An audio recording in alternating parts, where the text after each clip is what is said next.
It happened one evening in a restaurant that served grilled chicken. On the table, as one would expect, stood a huge plate of chicken.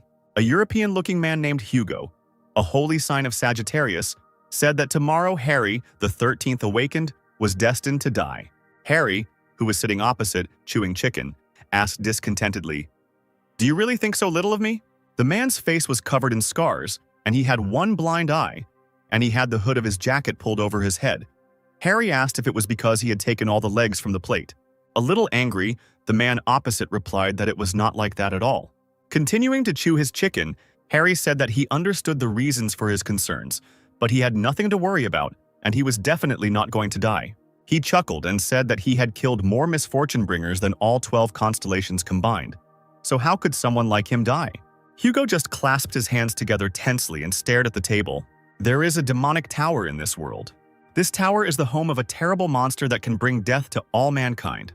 It all started on the last day of the 20th century, namely, when the mighty ones who bring misfortune have driven humanity into a corner with their overwhelming power. They left behind only pitch darkness and chaos, and it was during this period that 12 gods appeared, calling themselves sacred beings. They vowed to give humanity the power to fight off all monsters, and they chose 12 people to be granted that same indescribable power. But one day something happened that no one expected. The 13th awakened appeared, who was without the blessing of the sacred entity.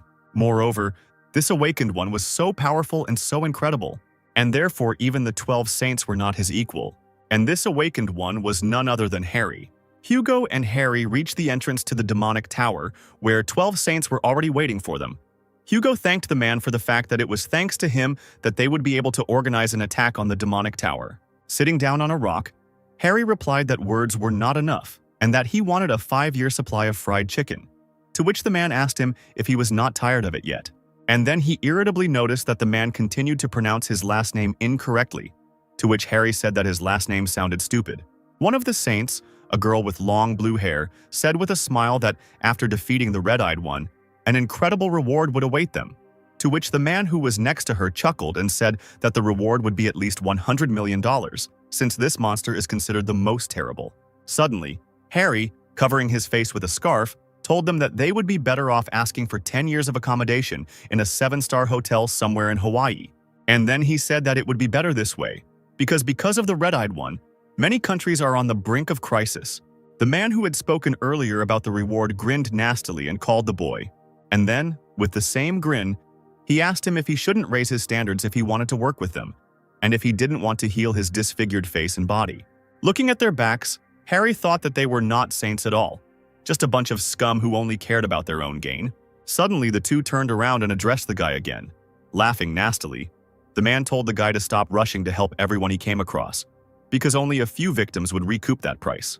The guy sighed heavily and said that it was time for them to go, and he thought how good it was that he would never see them again after finishing this business. The saints entered the cave, long stalagmites hung from the ceiling, and everything around was illuminated by a warm glow. The saints stopped and looked up in amazement. They looked at something so big that they had to lift their heads.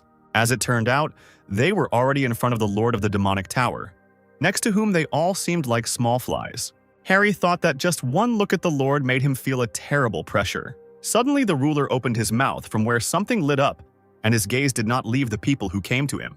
Everything around the cave shook violently, and the saints began to look around. The ground, unable to withstand the pressure, began to crack.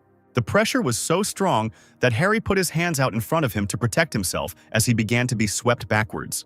The stone in front of the ruler's throne cracked, and a bright light burst out from the cracks. And then a huge glowing pillar broke through the floor, rising upward. This pillar of light lifted up all the saints who were within its area of effect.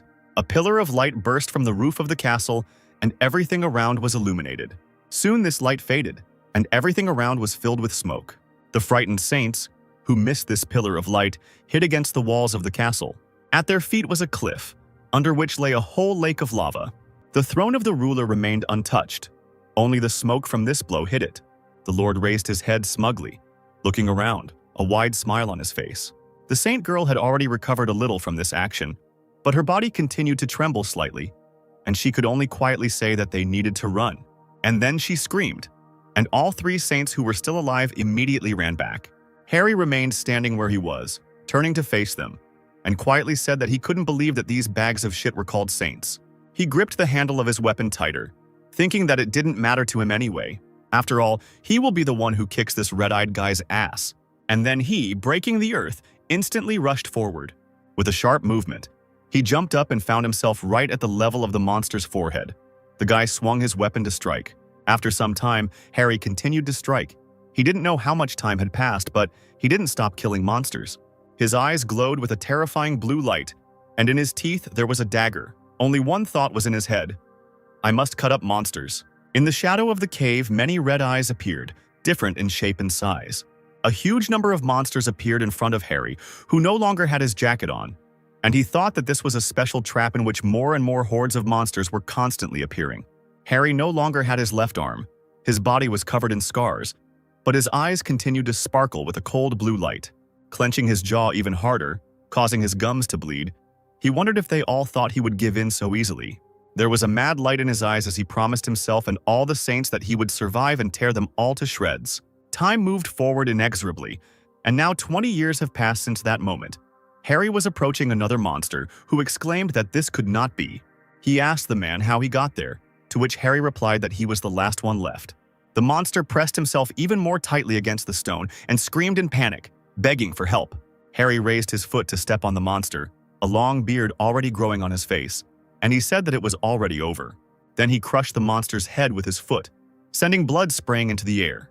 Standing in front of the corpse of the last monster, Harry sighed heavily and tiredly. Looking up at the sky, he noted that it was finally over. But suddenly everything around began to shake, causing stones to fall from somewhere above. The man weakened and began to fall to the ground, weakly saying that he would finally be able to get out of here, and everything around him continued to shake.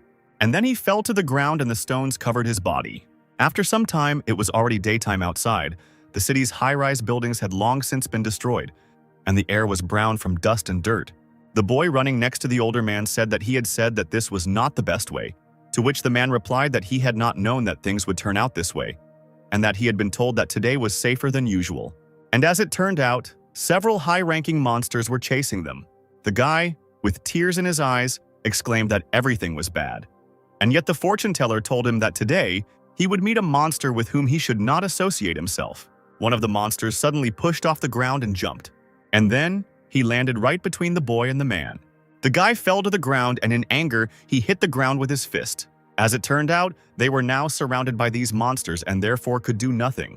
As he got to his feet, the boy thought that if only Master Harry could return from the demonic tower, those damn monsters wouldn't dare to be here.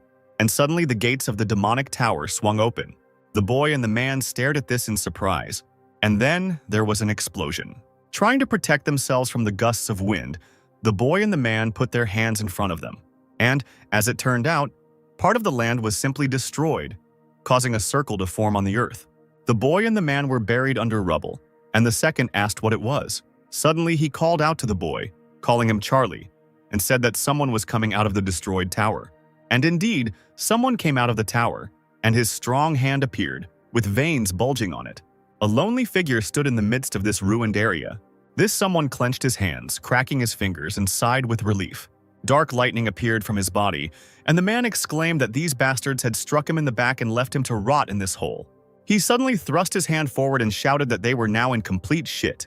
He then delivered a blow to the jaw of one of the high-ranking monsters, and he pinned another one to the ground with his foot. The man, who was still under the rubble, said that he couldn't believe that someone was able to easily deal with orange-class monsters. The man continued to beat the monsters, and a whole mountain of them accumulated under his feet. Then he got distracted, and then he suddenly jumped up, causing a column of dust to rise into the air. And then with one foot he smashed the debris under which Charlie and the man were, and they recoiled in fear. Falling to the ground, Charlie asked the man why he decided to attack them, to which the man merely said that it looked like his work here was done, and the others breathed a sigh of relief. And then Charlie asked his friend if this wasn't a real sensation, because some person was able to get out of the tower, to which he replied that this couldn't be, and he just happened to be nearby. Suddenly, a shadow fell on the place where they were still sitting on the ground. As it turned out, it was a huge wolf, its eyes glowing red and drooling from its mouth. The men sitting on the ground screamed in fear that it was the leader of the pack, and then one of them shouted at the man that he advised him to run away from there. The monster's eyes glowed even brighter, and red lightning bolts erupted from its body. and then he opened his mouth from which a beam of red light burst forth. The men cowered in fear, pressing their hands to their heads. This beam of light illuminated the space in front of the monster, destroying everything around. The explosion was so powerful that it could be seen several kilometers away. Soon the light went out and everything became quiet. Charlie and his friend were surprised to notice that they were still alive. Opening their eyes, they noticed in front of them only the broad back of a strange stranger, who stood in a relaxed pose. Looking around, they noticed that the earth was destroyed by that beam, but they did not feel the impact because there was a man standing in front of them. Charlie's friend thought that perhaps this stranger had protected them. And then the stranger took off and jumped high into the sky, causing everyone else to look up.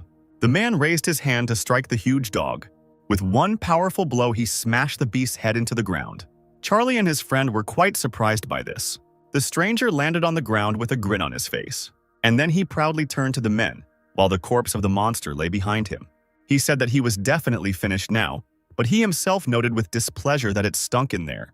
And then his gaze moved somewhere to the side, and he quietly muttered something. He turned to the men standing behind him, causing them to flinch in fear. The man began to turn towards them to say something, his whole body radiating some kind of unkind green light. The men shook with fear, trying to understand what he wanted to tell them. But the stranger only smiled good-naturedly and asked them to buy him some food.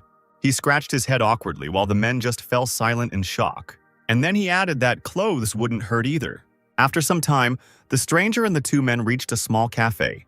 The man put the now empty plate on the table with a sharp movement. Charlie's friend glanced at the check and, noticing the cost of the meal, practically gave up the ghost. And then they indignantly asked the stranger how he managed to eat $1,000 worth of food, to which he replied, "But you said you didn't have much money, so I ordered just a little." He then turned around to order another helping, and noticed that they themselves had spoken of their willingness to pay for his dinner for saving their lives, at which Charlie's friend shouted indignantly. Charlie, covering his ears, asked the stranger who he was and why he was near the tower. The man, chewing on a toothpick, replied that he had been inside the tower and then simply walked out of it, to which surprised exclamations were immediately heard, and the man said that he had one more question. He asked them who they were because they looked like ordinary townspeople, but they emitted a magical aura. Charlie's friend replied that it was because the guy was a Templar, and then he asked him if he himself was a Templar. Picking up his spoon from the table, the stranger replied that he had no need to wag his tail in front of some big shot. But suddenly, something surprised him. He looked at his reflection in the spoon, and suddenly his face became distorted as if from fear, and cold sweat ran down his face. He slammed his hands on the table, stood up with a sharp movement, and exclaimed that he urgently needed a mirror, to which the waitress quietly pointed it out to him. Approaching the mirror, the man began to take off the clothes he had received. He stared at the mirror in shock, his hand almost touching his face. He noted that his body was completely healed. Harry thought that his old wounds were so terrible that there was no point in even trying to heal them. And then he came to his senses and noticed that his left hand was also in place. He looked at his palm, which now had some kind of round mark on it. When the man looked at it, the sign began to appear, and a snake became clearly visible on his palm. Suddenly, Harry felt a strong pain in his arm, which made him grab it tightly. The veins on his arms bulged. The guy's body began to emit green light, and the outline of a snake appeared behind his back. The man closed his eyes, and when he opened them, he was no longer in the cafe. His whole body seemed to have turned into a disembodied spirit. In front of him was a huge snake, which looked at him with its red eye. The man seemed tiny compared to the snake, and the snake released its thin tongue. Harry reached out to touch her. When he did this, a bright light shone from the place where they touched, and then everything around lit up with a bright yellow light. The next moment, Harry woke up sitting on the floor of the cafe, with his hand extended forward. Charlie extended his hand to help the man up and asked him if he was okay. Harry waved his hands and asked if they had seen a huge snake, to which they only stared at him. Charlie said they didn't see any snake. They just saw him suddenly take off his clothes and run to the mirror, and then start screaming while clutching his wrist. Looking at his palm again, the man concluded that it seemed like no one else could see it except him. And then the man felt something behind him. As it turned out, these were some tablets with text that said that he had survived death. And now he became the owner of the constellation Ophiuchus, as well as a description of his abilities. One of his skills was super regeneration, and Harry thought that he had never heard of other saints seeing anything like that before. Moreover, he does not feel the energy of sacred beings. However, be that as it may, he was satisfied with this arrangement because his body had fully recovered. Now he needed to track down the traitors who had left him for dead, and especially the one who had stabbed him in the back.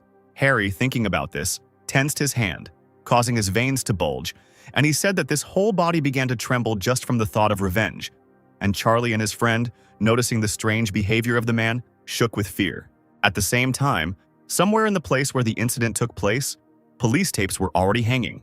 The man standing nearby said that the demonic tower, which was considered an indestructible fortress, had suddenly collapsed, to which the other replied that this news would soon set the whole world on its ears. The first one said that this place has a special connection with Harry. Could this be the work of his followers or other saints? The second man replied that it was interesting, and then he told the other to look at the one who was pulling. He said that this was a monster that was difficult for even high-ranking saints to deal with. So who else could challenge such a monster and destroy the tower? Then the first man asked if Harry had really gotten out of the tower alive. Another told him that they couldn't be sure of that. They could only wait until new leads appeared. At the same time, something was happening in one of the city's multi-story buildings. There were many cameras in one of the rooms of this building. The reporters approached Victor and asked him how he could comment on the destruction of the demonic tower, and whether it was possible that Harry had returned alive. Victor, who was the holy sign of Ares, stood on the stage and did not answer. Taking the microphone, he said he had no comment on the matter, and then he and his bodyguards left the room while reporters shouted after him, wanting answers. An expensive car was driving along the road at great speed. Victor, who was sitting in it, hit the armrest with force, breaking his glasses. He grimaced and exclaimed that he had heard Harry's name so many times today. He wondered if he had really been alive all this time in the demonic tower. All 20 years? Putting his hand into his vest, he thought that this couldn't be possible because there were thousands of deadly creatures there, and they were all black class. He took his pipe out of his pocket, thinking that it was a miracle that they had managed to escape from there, having stolen the red-eyed man's throat. And there was no way the man could have survived there. He bit his pipe and thought about how Harry's body was on edge due to the monster's deadly attacks. And he didn't even wear armor like all the other saints. He frowned, thinking that perhaps he really was still alive. Thinking about this, he exhaled a huge cloud of smoke, and then, clenching his jaws, he hissed that then it would be the end of them all. Meanwhile, Harry took Charlie's phone and said that he should start with this bastard. Meanwhile, a plane arrived at one of the airports, and only one person came out of it, who was greeted loudly. The bodyguards exclaimed that it was an honor for them to meet one of the 12 saints. As it turned out, the one who arrived on that plane was Hugo, the holy sign of Sagittarius.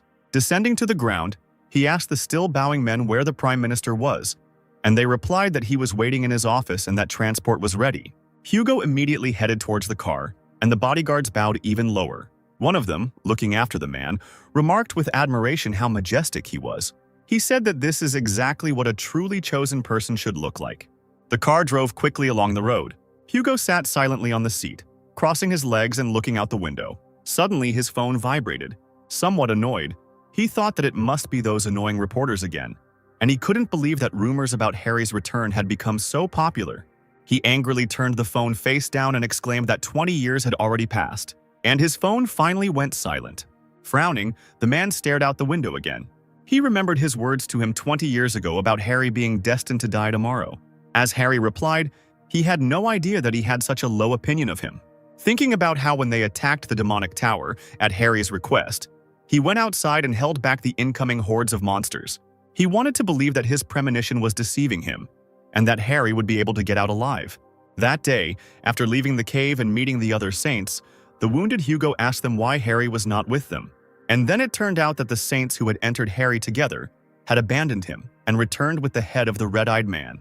This event became known to the whole world. 20 saints, including himself, were recognized as heroes and gained even greater influence. Hugo, unable to believe that Harry was dead, asked again and again to begin searching for him. But Jean-Louis, the holy sign of the dark cancer, answered him with a grin that it was time for him to stop. He said that he knew perfectly well about the number of monsters in the demonic tower, so there was no chance that Harry survived. With an even more disgusting grin, the man said that if Hugo was so worried about Harry, then he could go looking for him alone. No one would stop him. But then the list of saints would be reduced to 11. Hugo didn't respond to this. He just clenched his jaws tightly, grinding his teeth in anger. Thinking about this, the man's mood worsened and he unbuttoned the top button of his shirt. Looking out the window, he thought that no matter how strong Harry was, he couldn't survive. And besides, too much time had passed. Suddenly, the driver announced that the Prime Minister was calling him.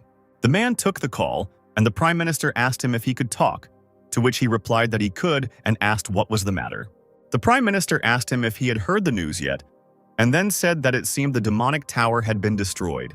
Hugo clutched his head and sighed wearily, wondering if this story was happening again.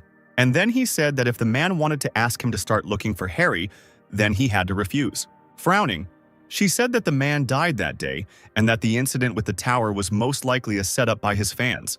And then he told the Prime Minister not to even hope to get more votes with this, to which he replied that this was not at all the case. He said that if the report that had just been transmitted to the South Korean government was true, then a call had been made to that number very recently. Not understanding what was going on, Hugo asked what kind of challenge this was. The Prime Minister replied that the call had been made to Harry's personal phone number, causing Hugo to shudder all over. He pounded his fists convulsively on the back of his chair and cried out, asking if it was true. And then, in a panic, he ordered the driver to stop the car. The wheels stopped abruptly, raising dust from the road. Reaching for the phone, Hugo thought that it might have been Harry calling him then. Looking at the screen, he saw that it said that he already had 39 missed calls and a voice message sent. The man stared at his phone screen with his mouth wide open. He tapped the phone screen to call the number that had called him recently. He sat tensely in his chair as the phone continued to ring. Suddenly, the call was answered and a voice came from the receiver, calling the man by the nickname Harry had called him. And then Harry told him in English that he would find him and kill him. And then he happily said goodbye to him. Hugo's mouth was wide open when he heard that voice. He realized that that manner of speech was so similar to Harry. Could he really be alive? And then he screamed, ordering the driver to return to the airport. Meanwhile, Harry was still sitting in the same cafe. He looked at the phone screen with a menacing grin and said that Hugo had grown up and now even dared to ignore his calls. Charlie asked him who he was calling so persistently, to which Harry simply replied that it didn't matter. And then he said that this smartphone, as the guy called it, is just an amazing thing. Harry said that he entered the tower in 2005, and now in 2025 the world has become a much better place, to which Charlie asked him if this was the first time he used a smartphone. And then he said that with it, he can connect to the internet and even follow the news. The man peeked out from behind his smartphone and asked if he could then watch the news about Harry. Charlie, pointing to his phone screen, replied that of course, since it was the hottest topic of discussion right now. And immediately a lot of different news and posts about Harry appeared on the phone screen. However, all the comments were negative, some were afraid of Harry, others didn't respect him and called him a loser. The man, reading this, got angry and squeezed the phone too hard, causing Charlie to scream in fear. Grinding his teeth, Harry exclaimed, asking who saved them from the red-eyed man. And yet these saints did nothing for them, and they praised them. He exhaled, calmed down and said that he should just ignore it, which was kind of sweet. Looking at his phone screen again, he saw the news about the revision of the will that Harry left. He decided to give all his fortune to orphanages and educational institutions in the event of his death. Remembering this, he smiled weakly and said that he hoped that all the money reached the recipients, and then he poked at the screen to see the news. But as it turned out, the news was about Harry leaving all his property, including relics, to the saints, in the hope that they would use them wisely for the benefit of the whole world. The man got angry again, but with even greater force, which made him squeeze the phone so hard that it shattered into small pieces, and he screamed that he would definitely strip them of their pathetic skins. Charlie fell to the floor next to the remains of his phone, a stingy tear running down his cheek as he said goodbye to the phone. Sitting back down at the table, Harry thought about what he should do. He thought about warning them about his return, but his appearance was very different from what it was 20 years ago. And even if he went out into the street and started shouting that he was that same Harry, no one would believe him. Therefore, he should torture each of the 12 saints separately, and he should go to the bottom for some time. Suddenly, he felt something approaching him from behind. A message appeared warning him that he was being watched, and Harry noted that he recognized the aura. He decided to leave the cafe, and noticing him, Charlie asked him where he was going, to which the man replied that he was going to get some fresh air. After leaving the room, he stopped on the street, and looking up at the sky, he was able to notice many spirits of some kind. As it turned out, these were avatars in the form of rams. Upon noticing them, Harry immediately realized that these were animals of the holy sign of the White Aries. There have been reports that these avatars have recreated the barrier in the name of the White Aries, and therefore the influence of other constellations has been neutralized and the avatars demand tribute. Clenching his fist, the irritated man said that even if they were sucking up to the sacred entities, who were they trying to command? However, then he heard someone calling his name, which made him turn around, still irritated. It turned out that it was some couple of people, and the man said that everyone was doing nothing but talking about this Harry, and the noise from this chatter would soon finish him off. The woman who was walking next to him, holding his hand, replied that she was talking about the same thing, and that this stupidity was being reported on all the news. The man, lighting a cigarette, said with a grin that, although the man's name was not tarnished, he was amazed that everyone had suddenly started showing interest in him. On the man's cardigan, a golden badge with the sign of the Gemini constellation glittered. Charlie, who followed Harry out, noticed this and realized that these people were from the twins constellation squad. Frowning, the man from the Gemini constellation squad noticed someone standing in his way. Charlie shouted at Harry to come back quickly and not to provoke these people. However, Harry didn't seem to hear him and continued to stand in place. The irritated man asked Harry what he was looking at and then ordered him to get out of there. Charlie and his friend, seeing this, became completely dejected and thought that they were finished. The man standing in front of Harry raised his hand to inhale more smoke from his cigarette, and then he exhaled all this smoke straight into the man's face, practically standing close to him. Noticing the displeasure on the man's face, the member of the Gemini constellation squad asked him if there were any problems, and then he leaned his forehead against him and defiantly told him to hit him if he had any problems. The woman who was with the man immediately told him to calm down, otherwise the boy was going to shit his pants. And then the couple started walking past, calling him a coward. They started to drift further and further apart, and the man said that all these idiots who were fanatics about Harry were no different from each other, and the woman supported him. And then she asked why this weakest saint was so popular with everyone, and whether the very act of canonizing him as a saint was absurd in itself. And these questions seemed to pierce the man's head. Charlie ran up to calm Harry down and told him that he had behaved well, and that it was good that he had not provoked the representatives of the Gemini constellation. However, the next second, Harry turned to the departing couple and shouted at them, calling them cockroaches. The couple turned around incredulously and asked again if he was talking to them. Completely furious, Harry replied that he was talking to them, and then he cracked his fists. The man from the Gemini constellation squad immediately turned around and walked back quickly. He stood face to face with Harry, pressing his forehead against his, and asked him irritably what he had just said. And then he started talking about how he was just a pathetic simpleton from whom there was not even a magical aura. But suddenly someone's hand rose above his head. Harry quickly flicked his finger to the man's forehead, sending him flying. He slammed into the wall of the house with a sharp movement, raising dust, and his woman screamed. Charlie and his friend froze in panic as they watched this. Harry stood there with a smug grin, his shirt blowing in the wind and his fingers still steaming. The woman decided that she could not stay away, and so she decided to use her ability, causing her body to turn into white light. A second later, she was behind Harry, but he immediately noticed her, asking her if she really thought he wouldn't notice her. And then with another click, he sent the woman flying, causing her to crash into the wall of another building. Touching his face with his hand, he quietly called these people losers. Charlie's friend exclaimed that using magic in the middle of the street was strictly prohibited, to which Harry replied that if he had used magic, there would have been no trace of those losers left. To which Charlie and the man were surprised to think that Harry had knocked out 2 A-rank Templars with just brute force. Harry suddenly noticed something and lowered his head a little, and then he crouched down to get closer to the man he had knocked out.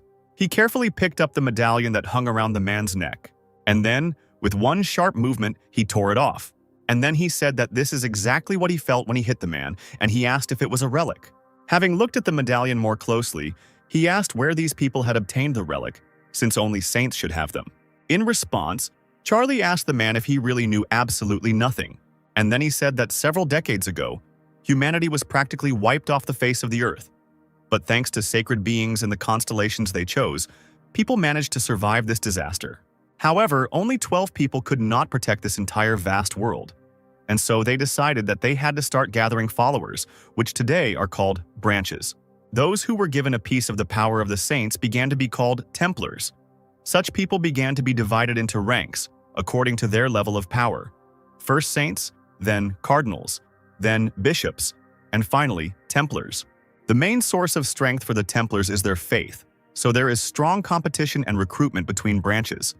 Thus, the chosen templars receive relics from sacred entities from time to time. Hearing this, Harry thought that things had changed a lot in 20 years. But suddenly the guy pointed something out to him. As it turned out, the avatars that had previously just been hanging in the air were now all gathered around the man. There are reports that the avatars of wealth and greed, which are associated with the constellation of the White Aries, are enjoying this situation, They demand that the man quickly deal with the couple, and for this they promise a worthy reward. Charlie's friend, with his mouth wide open, told about Harry having attracted the attention of the avatars. These avatars were like reflections of the sacred beings themselves, and standing in their way was like challenging the gods themselves. The man exclaimed that they should hurry up and do as they asked, but Harry only laughed. He snapped his fists again and said that now he understood why he had felt that the stinking aura of Ares was so present, and that they were intending to fill their bellies, just like that pig. Putting his hands in his pockets, Harry took a step forward, saying that in the end, nothing had changed. He kicked the ground hard, causing the stone to crack, and everything around began to fill with Harry's turquoise aura. This aura began to attack the Ares avatars, causing them to make sounds of pain. A bright light illuminated everything around, causing Charlie and his friend to cover their eyes with their hands. And then the avatar barrier began to slowly disappear, and soon there was almost nothing left of it. And Harry said that they were showing off no matter what, even though they were worthless losers. Charlie looked around in surprise, not believing that the white Ares constellation had retreated. Looking at Harry again, he thought that this man was not an ordinary person. Harry called Charlie by name, and he immediately rushed to respond. And then he asked the guy again whether he had said that this couple belonged to the branching of twins. The guy replied that it was true, and in their country the twin branch had the greatest influence. It was an elite group that had gathered 2/3 of all major corporations. Then Harry asked if that meant they had a lot of money. He grinned menacingly and asked that then the clothes they wore must be expensive too. The man again went down to the other one and began to take off his clothes, saying that it was time for him to make some good money. After some time, all three reached some house. Pointing his finger at one of the windows, Charlie said that he lived on the second floor, and his friend said that his door was right next door. Charlie bowed to Harry and thanked him for saving their lives and even walking them home. However, there was no response, so the guy carefully opened one eye.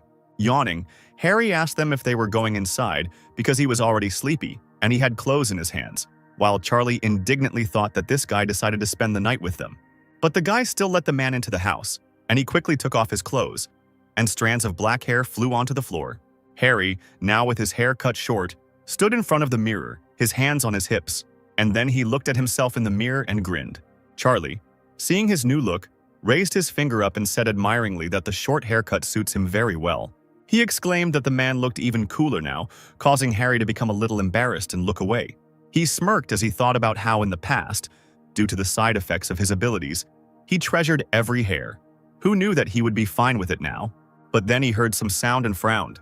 As it turned out, it was a mosquito, and the man asked what this attractant forgot in the apartment. With a sharp movement, he grabbed it and squeezed it tightly. When he released his hand, the remains of the attractant fell to the floor, and Charlie raised another finger up and said that even experts couldn't do this. And then he began to catch even more of the tempting ones. He asked why they were so attracted to him, to which the guy replied that perhaps they were attracted by his smell. But Harry, looking around, said that this usually happens when something is wrong with the house. His gaze caught on a shelf that was filled with all sorts of things, and he said that now it was clear why these creatures flocked here, and who would keep such abominations in the house anyway. Charlie said that all these things were received from the twin constellation personally. The guy said that these artifacts did not belong to him, but the saint blessed them. But suddenly something cut the statuette. The boy fell to the shards in panic, and Harry looked at his hand with disgust. Then he took the mask in his hands and said that this thing is intended for surveillance of the buyer. Continuing to rummage through the boxes, he threw out all the artifacts, along the way reporting what they do, and their effect was bad. The man asked whether these saints had not only appropriated his property, but had also started selling such disgusting goods. The man became very angry and said irritably that the very thought made him furious. He shouted loudly for the guy to throw it all away, and at that time someone was standing behind the door and heard all these shouts. Charlie was hopelessly trying to take at least one artifact from the man when suddenly the door opened, and a red-haired guy appeared on the threshold of the apartment. Harry asked who the guy was, and Charlie started to break out in a cold sweat and quietly called the guy's name, calling him Scott. Scott's face darkened and he asked again who he was. And then he himself answered that he was the owner of this apartment, and suddenly his blue aura burst out. Hearing this, the man immediately calmed down, and the entire apartment was in chaos with broken artifacts. Meanwhile, Victor was already at his residence.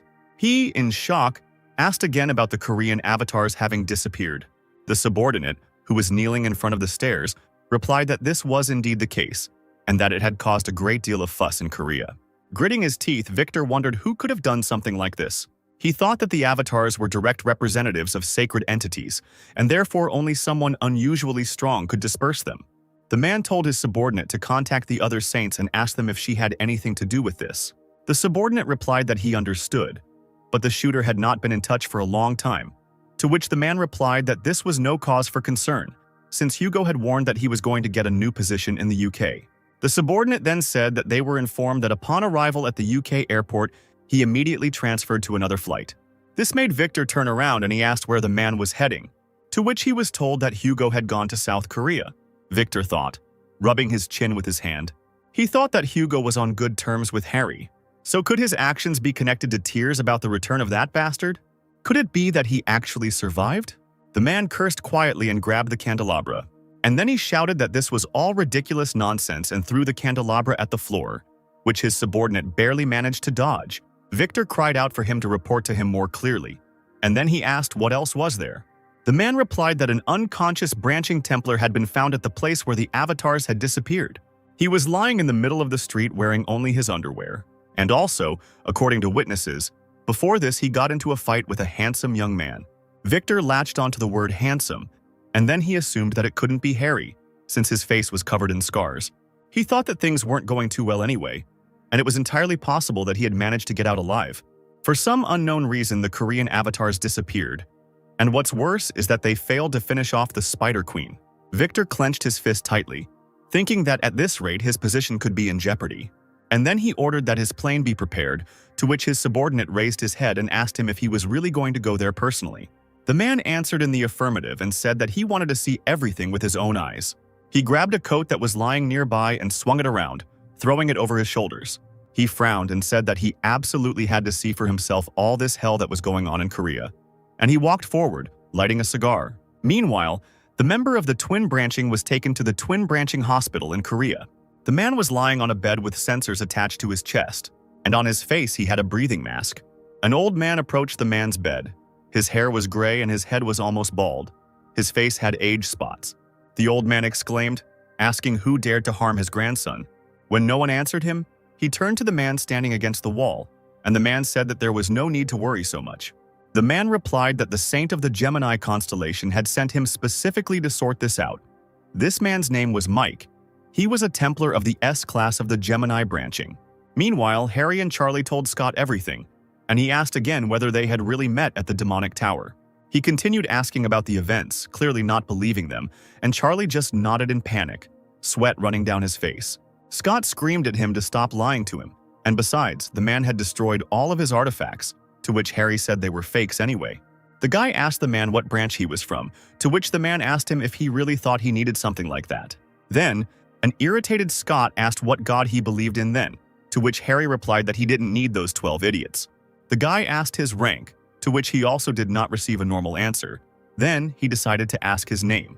The man, also irritated, replied that his name was Harry. Scott could no longer stand this irritation, and Charlie hastened to calm him down. The guy's blue aura swirled around him, and he said that the man had broken into someone else's house without permission and destroyed all the relics. The light from the aura became even brighter, and a figure appeared above his head as he exclaimed that this bastard still dared to call himself by the name of the Great Harry. Charlie called Scott again, yelling at him not to destroy their apartment. An alert went out that a magical outburst from a follower of the twins had been detected, and Harry said that it looked like this tough guy was determined to destroy this house.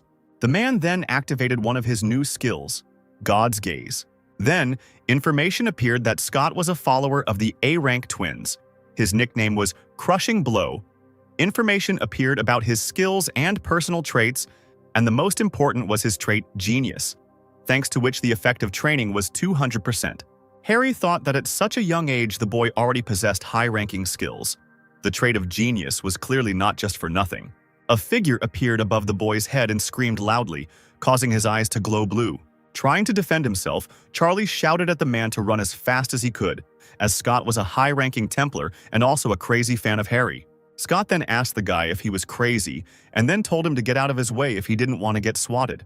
But the man suddenly appeared behind him with a grin on his face and said that the guy was playing with fire so hard that he was in danger of peeing his pants. Hearing his voice behind him, the guy immediately hurried to turn around. But when he did, the man immediately sent him flying with his flick.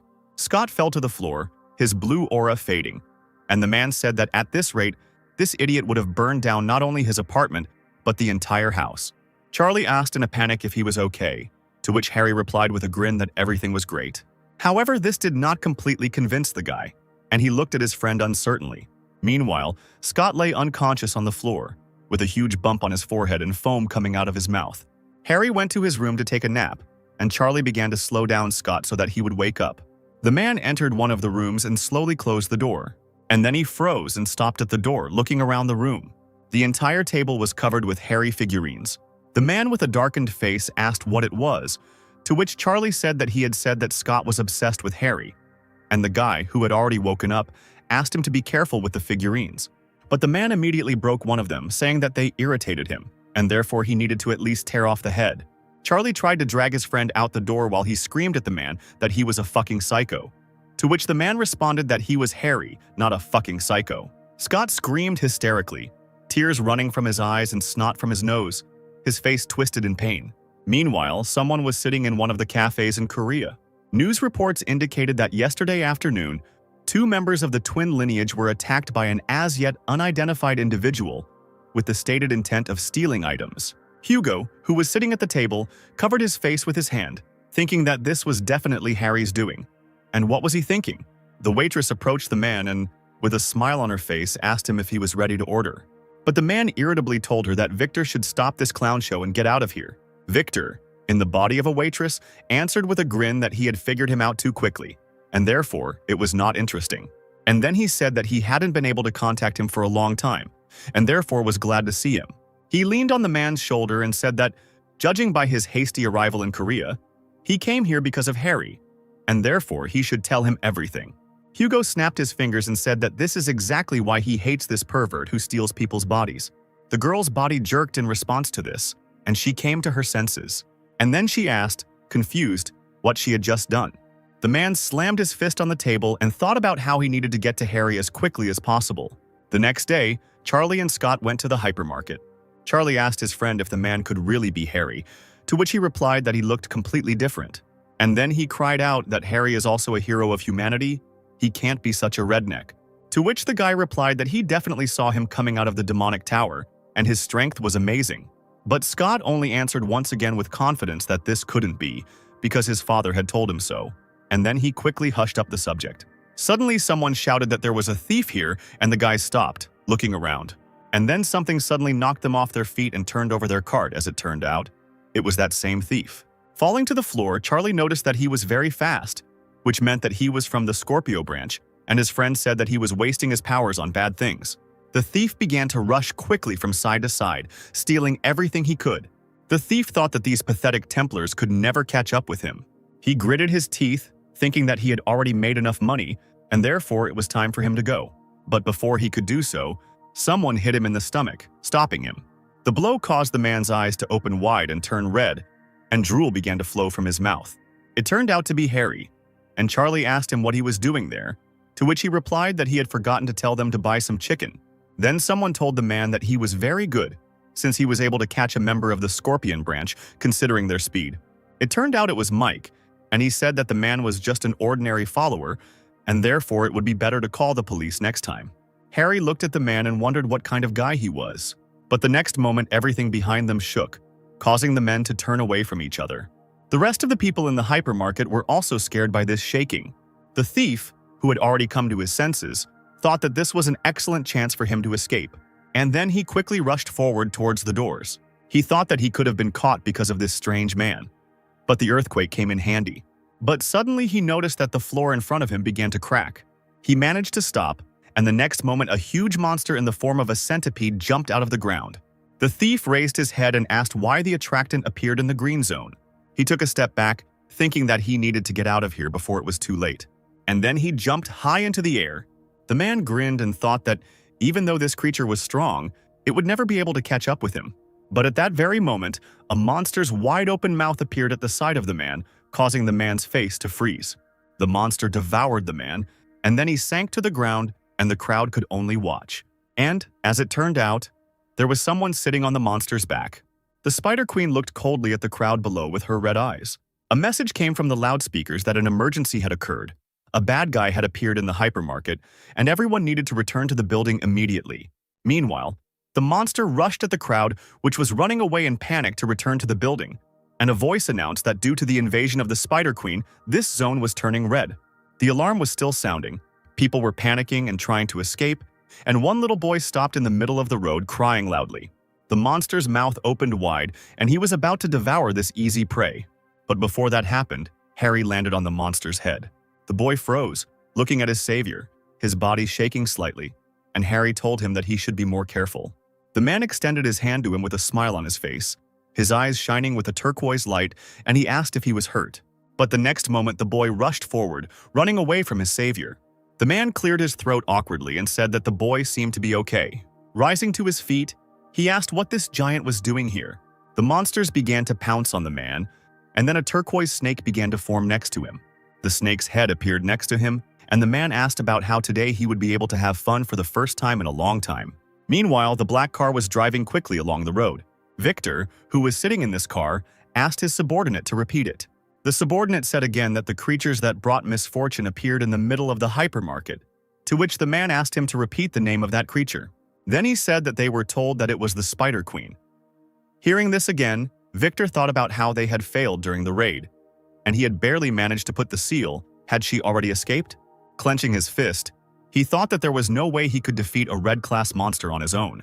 After the appearance of the wallpapers that bring misfortune, they began to divide locations into 6 classes according to the level of danger, where the blue zone is a blessed abode, green zone is a safe zone, the yellow zone is a zone of slight danger, the orange zone is the zone of monsters that pose a great threat to life, and the red zone is the zone where deadly monsters have gathered. The black zone is a zone where life is impossible. Since the Spider Queen has appeared in hypermarkets, it is now a red zone. Victor's driver asked him what they should do now. After a short silence, the man replied that they needed to seal everything. He thought that no one should know anything. If the public knew about the failure of the last raid, they would lose their reputation. In a bit of a panic, Victor told her subordinate to tell them that they could no longer save those inside, and to send the Templars to completely seal off the building. Meanwhile, some bubbling sounds continued to be heard in the hypermarket. The monsters continued to advance in numerous hordes. Mike put his hands out in front of him, and everything around him was illuminated by a cold light, and he exhaled steam from his mouth. He dropped to the ground and touched it with his hands, causing it to freeze, and this ice moved towards the monsters. The ice reached the monsters and they found themselves bound by it. The man, wiping sweat from his face, told them not to dare underestimate them. But the next moment, a crack appeared in the ice. And then, with a furious roar, the monster broke through its icy cage. Panicked, Mike wondered how they had managed to do it so easily. But suddenly Harry appeared in front of him with tin cans in his hands. Mike wondered when the man had managed to get here. Tossing one of the cans, Harry said with a grin on his face that these bastards must be really hungry, since they decided to feast on people. And then he quickly waved his hand, and all the jars that were in his hands flew at the monsters. However, this only made the monsters even more angry. But then something cut the monster in half. Harry rushed forward, cutting through the monsters that were in his path, and he cried out, asking them if they knew who they were opening their mouths on. The man's eyes glowed green as the monsters' bodies fell to the ground, and he said that normal mobs should know their place. Scott and Charlie stared at this with their mouths open. Suddenly, a message appeared in front of the man's face, stating that he had destroyed the attractor. There were reports that he had increased the Divine Throne EXP and obtained a consumable material. A sparkling shard appeared on the man's hand, and a message appeared stating that consumables could be used to create new skills and relics. Clutching the shard in his hand, the man thought that despite the 50% penalty to his physical capabilities, moving didn't seem that difficult, and perhaps he could use even more energy than before. Mike thought that it was impossible for a man to easily destroy S-class monsters that even he couldn't stop. Harry approached Scott to return the knife he had taken from his house. Mike didn't take his eyes off him and wondered where he came from. But suddenly he remembered something, and then he called out to Harry, calling him an amateur, and he turned his head. And then he cried out that he was the same man who had attacked their followers, and Harry, hearing this, shuddered. And he immediately remembered the couple he had recently beaten up. But then he hit the man in the face, telling him to shut up. Mike fell to the ground from the blow, and his body shook slightly. Harry asked him how he guessed. Mike exclaimed again, asking him how he could not recognize him. And then he pointed out that the man had put on the clothes and badge of the man he had beaten. And he said that this badge is an S-rank relic given only to the Templars of the Twin Branch. And then he cried out that he was sure that all the man's strength was hidden in this badge, and Harry only disgustedly took it off himself and asked how this nasty thing ended up on him. And then he squeezed the badge with his fingers, destroying the abomination. Seeing this, Mike became even more angry. Dusting his hands, Harry said that the relic was nothing more than a decoration, and he couldn't believe that those bastards hadn't changed a bit in 20 years. But suddenly, a furious cry of a monster sounded next to them. Harry immediately put on a serious face and looked towards the sound. Charlie also looked in that direction and pointed at something with his shaking finger. As it turned out, it was the Spider Queen, who was riding a monster and chasing people. Then the men tensed up and Harry's body was covered in green light. And then this light became even brighter, and streams of wind gathered around it. And a second later, he was already rushing forward. He rushed straight towards the Spider Queen. Flying closer, he raised his hand and struck at the head of the monster on which the queen was. From this blow, the monster immediately fell to the ground, breaking the stone covering. People looked around in panic at the loud sound. Mike was also watching this, but he had absolutely no idea what the hell was going on. It seemed completely insane to him that the man would rush at this monster without any relic on him. Suddenly, a voice was heard in his ears, calling for the attention of all the Templars of the Gemini branch. Scott and Mike, who heard the voice, immediately realized that it was Bishop Simon. Simon told Scott and Mike to get out of that building immediately. He said that the people from the Aries branch intend to completely seal the building. He said that Victor was already on his way here, and they couldn't stop him. And besides, even a saint couldn't cope with the Spider Queen. That's why they decided to get rid of the place completely, because the saints would get into trouble if people found out about their failure. He asked Mike if he had a teleportation skill, and then he told him to take Scott and get out of there. The man's eyes began to dart nervously around the building. People were injured and some could barely move on their own. Everything was almost resolved, but the monsters continued to crawl out of the crevice, and only Harry still fought with the Spider Queen. The man's body suddenly began to tremble. Simon asked him if there was any problem with them leaving together. With a crazy face, Mike replied that there was no problem. Scott cried out, asking what he was talking about. The outside help was clearly not enough. Didn't he understand how badly they were stuck? He asked him if he really wanted to leave all these people to die. After a short silence, the man replied that he understood everything. But what will people think when the Spider Queen appears in the middle of the city? Hearing this question, the guy froze and asked again. Mike replied that then people would begin to reproach the branches of the constellations, and their faith would weaken. And because of this, their strength would also waver. He took out his phone and said that he could only take one person with him, and Scott would go with him, since he was ordered to save him. Scott cried out that he couldn't leave his friend here to die, and besides, a lot of people hadn't had time to evacuate yet. The man gritted his teeth and said that now was not the time for his whims. He said he had no desire to die here because of an incompetent freak like him. And the man's hand began to turn into ice. Steam from the ice swirled around him, and he said he would have to kill all the extra cargo so the guy wouldn't have much of a choice. These words angered the guy, and a blue light appeared around him. The guy stood in a stance, and flashes of blue light flew around him. Coming closer, Mike asked him if he was really going to fight him. He said they were on completely different levels and he needed to put his miserable conscience aside and make a rational decision. But before he could say anything else, something hit him in the back. As it turned out, it was the paw of a monster that was now pressing the man to the ground. Harry landed next to her on the ground and wondered why they were still here. He said that it was dangerous here, and therefore they should leave quickly. Charlie called out to the man happily, and Scott said that the draggers had blocked the exit so they couldn't get out of here. The guy said they should either use the teleporter or destroy all the monsters here. Looking around, the guy noted that there were currently a lot of wounded in the building, and the people from the Aries branch decided to seal the entire building. Harry swore in response, saying that it was just a headache, and Mike began to crawl out from under the rubble with groaning sounds. With a sudden movement, he rose to his feet, scattering the debris around him, and then he shouted, telling Harry to come to him. Harry said that he thought the man had already chickened out and ran away at the speed of light, to which the man shouted at him to shut up. Mike grabbed the phone and shouted that they would see who could get out of here alive, and maybe he could get out alone. But before he could press the button to teleport away, a web appeared behind him. As it turned out, it was the Spider Queen who launched a web at the man, grabbing him. Mike turned around in panic and swore quietly. Then the monster pulled on its web, throwing the man into its mouth. The phone fell out of his hands and hit the ground with a dull thud. Harry, without a second's delay, turned to the boys standing behind him.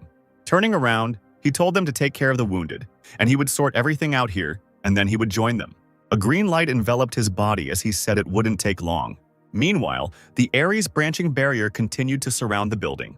Victor had already arrived at the scene, and he asked his subordinate about the current situation, to which he replied that their people had already practically sealed off the hypermarket. The building was cordoned off. Victor asked if the work was going too slowly, considering that they had started it long before his arrival. The branching people who created the barrier asked why the protection was not holding up properly, as if something was about to break out. And at that very moment, a bright light illuminated the entire building. This caused a wind to rise, and Victor's subordinates began to defend their commander. And the next moment, a huge turquoise snake burst out of the building. Victor exclaimed, asking what the hell was going on here. Where did the snake come from? People ran out of the hypermarket with frightened screams. This crowd was met by Victor's subordinates, and the crowd screamed for help, and they said that there was some guy there alone fighting with the queen. Hearing this, Victor wondered what they were talking about, because even he alone could not contain such monsters. And then he stepped forward and said that he would see with his own eyes, in response to which his subordinates exclaimed that it was dangerous. But this did not stop the man. And the next moment, a gust of wind arose, and the man's figure became blurry. Victor jumped up sharply, pushing off the walls of the building. He jumped into one of the broken windows. He looked up and saw something that shocked him, and he swore quietly. As it turned out, what he saw was the lifeless body of the Spider Queen. The man's face twisted into a frightened expression as he wondered who could have done such a thing. Looking around, he noticed that there was a real massacre here. He wondered what it was, whether someone was deliberately hunting the Spider Queen. Clutching his head, he said that with every second his headache was getting worse, and that he already had enough problems. Suddenly, he felt a familiar energy and looked somewhere to the side. Following this energy, the man ran to the window to see who it belonged to. Looking out the window, he saw a familiar figure and wondered what that bastard was doing here. As it turned out, that bastard was Hugo, who had already arrived in Korea. He stepped one foot on the edge and wondered if this could all have been Hugo's doing. Then it would make sense. But then a voice came from behind him, asking if he missed him, and it made the man's body shudder. Harry, who appeared behind him, his eyes sparkling, asked him what was the matter, what was wrong. He asked him with a smirk on his face what that expression was, since they hadn't seen each other for so long. Victor immediately hurried to turn around to look at the other, but he was too shocked to utter a word. Meanwhile, rescuers arrived at the hypermarket and began evacuating people, and Charlie and Scott were sitting on the ground, wrapped in blankets. Scott wondered if the man could really be Harry, because even though he looked different, his movements were definitely similar. Suddenly, someone shouted Scott's name. As it turned out, it was a breathless Hugo who asked the guy what he was doing. Turning away from the man, the boy asked him what he was doing there, to which he responded by asking if that was the right way to greet one's own father. Hearing this, Charlie laughed, and Scott just clicked his tongue in irritation. Hugo took his chin in his hand thoughtfully, looking cautiously at his son. And then he said that at least he was not hurt, and a little medical attention would quickly return him to action. And then he asked him if he saw who did all this to the monsters, since he was in the building when it happened. But instead of answering, Scott only turned away from his father even more. And the man thought irritably about who he got his character from. And the guy asked his friend if everything would be okay with Harry. Hearing this, the man ran up to Charlie and grabbed him sharply by the shoulders. And then he cried out, asking the guy if he really knew Harry, and the guy asked again, not understanding. And then the guy said that now he understood who the man meant. When he called him by this strange nickname, it turned out it was Hugo. And then he said that the man was in the hypermarket right now, and by the way, he defeated the Spider Queen, and he introduced himself to them as Harry. The man, still holding the boy by the shoulders, told him to describe everything in more detail. But before the guy could say anything, a loud sound was heard in the building and something hit the wall. Meanwhile, Victor was fighting with Harry. He jumped away from him, already out of breath. Harry was absolutely fine, and he said it was too much. Wiping his face with his hand, he said that they met for the first time in 20 years, and the first thing the man decided to do was attack him. Victor asked the man how he managed to survive it all. And then he looked at his face and thought that the man looked very much like Harry. But where were his ugly scars? And his voice was different from before. He thought about how he looked too young, and then Victor shouted at him about how this little bastard dared to imitate Harry, and he even got worried for a moment. Harry asked again, uncomprehendingly. Victor screamed that this bastard dared to deceive him, and therefore he would pay for it with his life, while Harry calmly asked what he was even talking about. And then he hit him in the stomach with a sharp movement, screaming that all this time he had been profiting from others, deceiving them. The man quickly flew back from this blow, but Harry didn't stop there, and with a quick movement he found himself behind the man to strike again. He hit the man again and he flew straight into the ground. Lying on the ground, Victor began to make muffled sounds, and Harry lowered himself to the ground and began to approach him. He said that he needed to teach each of them a good lesson, and then he asked about how he had lived while he was imprisoned in the demonic tower. He asked and said that they had appropriated his relics and wealth, and even divided his will. Clenching his fist in his hand, he said with a smile on his face that it was okay. He was going to finish them all off anyway. He began to list the order in which he would destroy everything he had, and the man began to shake with fear. Harry exclaimed that he would destroy everything he held dear, and it seemed to hit Victor hard on the head. He gritted his teeth and thought that this couldn't be happening. As he rose to his feet, he thought that the man was not bluffing, because his manner of behavior and speech were so similar, and he could not even recognize his movements. Could he really be that Harry? Could he really have escaped from the demonic tower? Victor stood up and said that all this was nonsense, and then everything was illuminated with a red light and Victor's body rose above the ground. Swords began to appear from behind him, and the man told the other to prove to him that he was the same Harry. A magic circle with an image of Ares appeared under Victor, and swords appeared from the portal behind his back. Then a hat and mantle appeared on the man's body, like those of the emperors of ancient dynasties. A message has emerged that the sacred entity of the Aries constellation, the Jade Emperor, has revealed itself. Harry chuckled and asked if even a holy being had decided to honor him with its presence. Victor raised his finger, pointing at the man, his eyes glowing red, and red chains grew out of the ground around Harry. These chains began to wrap around his body, restricting his movements. Victor asked him if he still considered them weaklings. A wave of swords flew through the air, and the man said that he did not know how the other managed to survive in that tower. Victor raised his hands to the sky, preparing to use the heavenly weapon to attack the chained Harry. A multitude of swords rushed towards Harry in waves. Harry said with an emotionless face that the Emperor's power was really amazing. Victor waved his hand, shouting for him to shut up, and the swords sped up. And the swords flew in a furious stream straight at Harry. A multitude of swords fell upon the man, causing them to form a whole mountain. Victor, trying to catch his breath, thought about whether he had succeeded. He slowly began to approach closer, saying that it was amazing that he managed to get out of the demonic tower. But his self-confidence did not go away. Stopping in front of the mountain of swords, he said that challenging someone who had gained experience all these years through his followers was such a reckless thing. He chuckled and asked if he really thought they had been standing still for 20 years. But suddenly a bright light began to burst out from under the mountain of swords. Noticing this, Victor immediately thought that this could not be. And then the bright flash flared up even more, and some force began to break the swords. As it turned out, it was Harry, who quickly broke free from the swords and rushed forward to punch the man in the face. The blow sent Victor flying back to the ground, his teeth knocked out and his nose bleeding as he wondered how the man had managed to survive. If he really was that Harry. Harry's shirt was torn to shreds.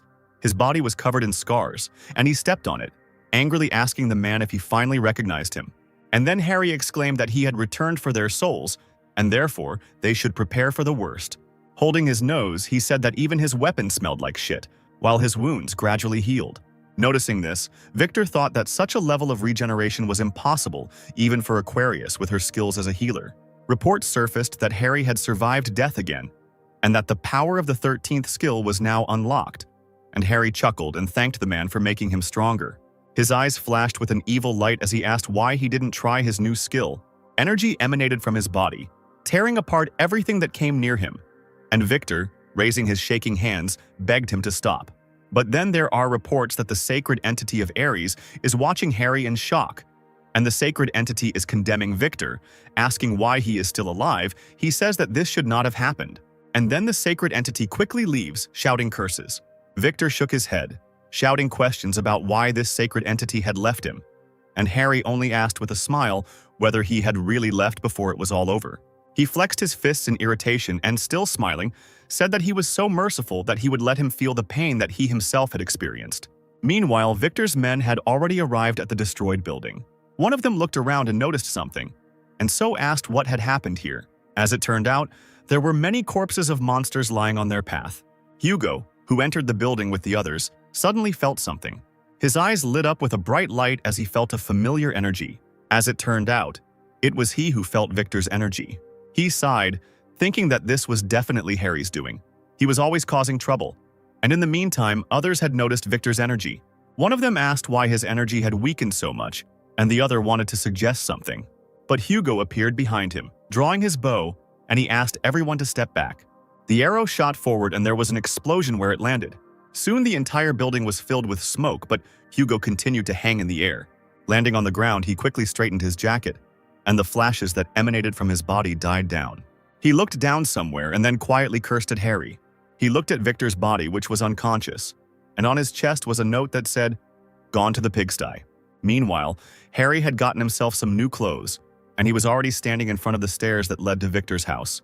Stopping, he said that this is where all his stolen relics were kept. He walked inside and there were a lot of people who had come to look at the exhibits. The man thought that he could smell his relics coming from somewhere.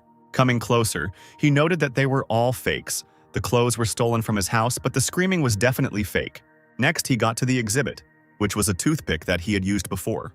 Pressing his hands to the glass, Harry exclaimed with a smile that he had finally found her. After some time, a siren sounded throughout the room, and people began to look around in fear. Bright red lights came on and a loud sound filled the building.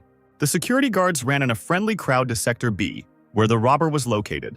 Meanwhile, Harry had already broken the display case and pulled out his toothpick.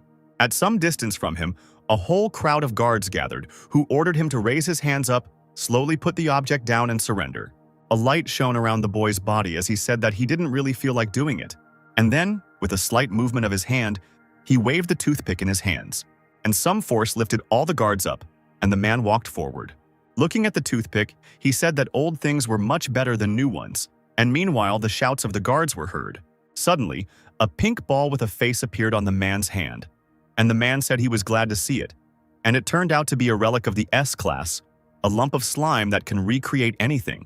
The slime ball happily snuggled up to the man, and a message appeared stating that the conditions for obtaining the skill Creation Workshop had been met, and he could now create a workshop that was 17 square feet in size, and he could now bestow his trait on the slime ball.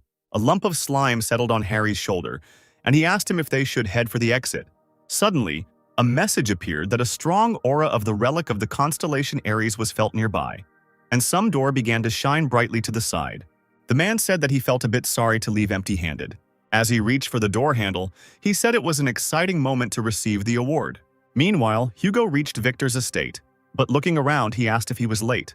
Everything around was in chaos. Victor's house was burning, and people were running away in a panic. Noticing him, Hugo prayed that Harry wouldn't do something worse. Meanwhile, Harry, with a huge bag in his hand which he dragged along the ground, left the estate saying that he was hungry. Hugo noticed him immediately and called him by name. Hearing someone calling him, Harry looked up and immediately saw a man. Hugo quickly ran forward, tears streaming down his cheeks, and shouted that he was a bastard. Harry was about to meet him, but then the man ran past him. Hugo grabbed some guy by the shoulders and asked him what he was doing here and where he had been all this time. He needed to find him since he had returned. Noticing this, Harry angrily clenched his fur coats, and the lump of slime looked at its owner in fear. And then he jumped up and kicked the man right in the face, asking him how he could not recognize someone's face. Hugo sank to the ground, his body shaking a little. Harry stood in front of him, towering over him, and asked him how he could not recognize him. Did he want to die? Holding his cheek, Hugo looked up in confusion, and then he noticed a clot of mucus on the man's shoulder. Harry raised his fist, saying that it looked like he still needed another punch, but then Hugo jumped to his feet and quickly rushed forward, hugging the other. Tears and snot ran down his face as he exclaimed that he had been alive all this time. But a second later, Harry hit the man in the stomach. Hugo sank to the ground again. Harry asked him how he dared to attack him like that, to which the man noted that he was definitely Harry. Suddenly, a message appeared that the sacred entity of the Sagittarius constellation, Apollo, had revealed himself. And then a bright light flashed behind Hugo, and a man appeared. Hugo immediately turned around, completely not understanding what was happening. The sacred entity rose above the men and looked down on them, and they wondered why he had suddenly appeared. Apollo rubbed his chin thoughtfully, looking at Harry. A report has emerged that the sacred entity of the Sagittarius constellation is doubting the veracity of Harry's survival.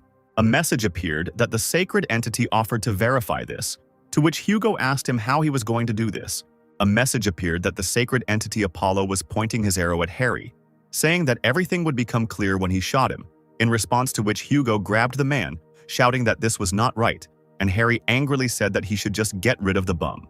He indignantly asked about the fact that he decided to point a gun at him first, in response to which Hugo rushed forward, grabbed the guy by the shoulders and told him not to take it to his head, and he did not want to insult him, while Apollo stuck his tongue out at the other man from behind his back. Harry said that since everything was fine, they should continue where they started, and Hugo pulled away, uncomprehending. And then Harry repeated the words he had told him on the phone. A demon appeared behind Harry and said that when he returned from the tower, he found that his house had been sold, his property had been appropriated, and the relics had disappeared somewhere. Hugo called out to the man uncertainly. He continued, telling him to let him hit him once. Harry still hit the man, causing a bump to appear on his head. And then Hugo was finally convinced that it was Harry in front of him, but he thought that this freak had hit him hard. Meanwhile, guards ran out of the mansion shouting that they needed to return the stolen relics. Harry seemed to have just remembered that he was being chased, and Hugo asked him incredulously about what he had stolen. Pointing to his huge bag, the man said he had only stolen a couple of trinkets. Looking at the bag, Hugo exclaimed, asking the man if he really stole the relics from Victor's vault, to which he asked if that was really cool. Hugo rushed towards him, asking what was so cool about it, and Harry just laughed. One of the guards said that they needed to catch the thief right away, to which his superior replied that they couldn't handle him. And then he said that this bastard definitely wouldn't be able to cope with him, even though everyone considered him quite strong. Then the guard decided to suggest something. But before he could do so, there were sounds behind Hugo and Harry, and the former immediately turned around. As it turned out, someone jumped from the roof of the mansion. The head of security noticed that he was already here. A message appeared that the avatar of the Aries constellation, Pishu, had been discovered, and a warning appeared that he could steal his money and relics. The huge beast opened its mouth, from which came a loud roar. The men looked up at him and Hugo swore under his breath.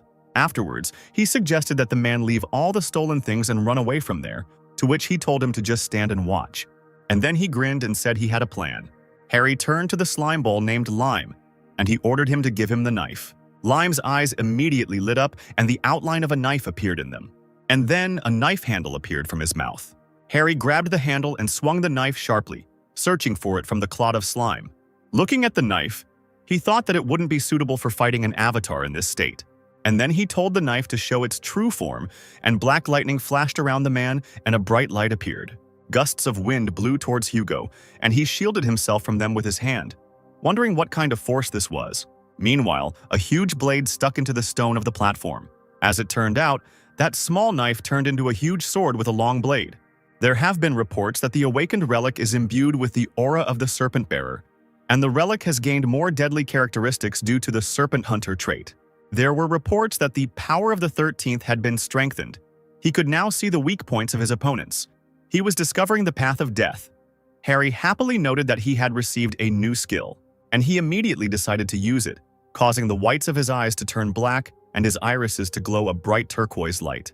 He immediately noticed how some places on the beast's body began to glow. Harry quickly jumped up, raising his sword to strike, and he exclaimed that it was time for him to stretch a bit.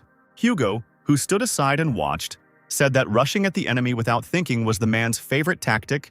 He always overcame obstacles despite all his recklessness. It made him smile a little and he thought that Harry was really back. The avatar meanwhile swung his huge paw, pinning the man to the ground. This caused Hugo to open his eyes wide and call out Harry's name in concern.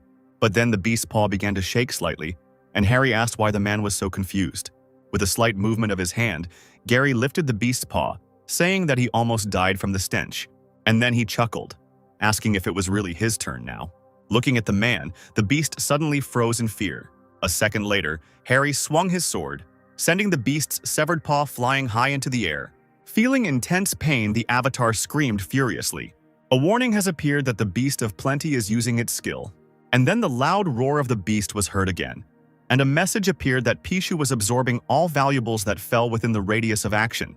But Harry held the sword in front of him, exclaiming that now the beast would definitely not escape punishment. He raised his hands, raising his sword behind his back, and a message appeared that the Ophiuchus trait had been activated. The man looked at the beast with glowing eyes and decided that one light cut should be enough. And then he swung his sword sharply, using his trait, and something black rushed towards the beast. The black sword swing immediately flew towards the avatar, smashing the ground. And then it hit the beast right on the chest, the cut running diagonally across the entire chest. The blow was so strong that it affected not only the beast, but also everything behind it for several hundred meters. Now there was a huge furrow in the ground from the impact, and Victor's mansion was destroyed. In surprise, Hugo unconsciously raised his hand to cover his mouth, which had opened slightly. Looking at the man standing next to the beast's body, he thought that this power was comparable to what he had in his prime. There were reports that the man had defeated the Avatar, and his sacred throne experience had been increased. The question arose, does he want to receive the Beast of Abundance as his avatar? Coming closer, Harry said that he thought only 12 saints could have avatars, and then he raised his hand to touch the beast's body. The avatar's body was immediately enveloped in light and slowly rose into the air. His wings immediately spread out. The beast immediately returned to normal. There were reports that the beast Pishu became the avatar of the constellation Ophiuchus, the current number of avatars. 1. A message appeared that Pishu had shrunk in size to hug his owner, and the man picked up the animal, which now looked like a soft toy.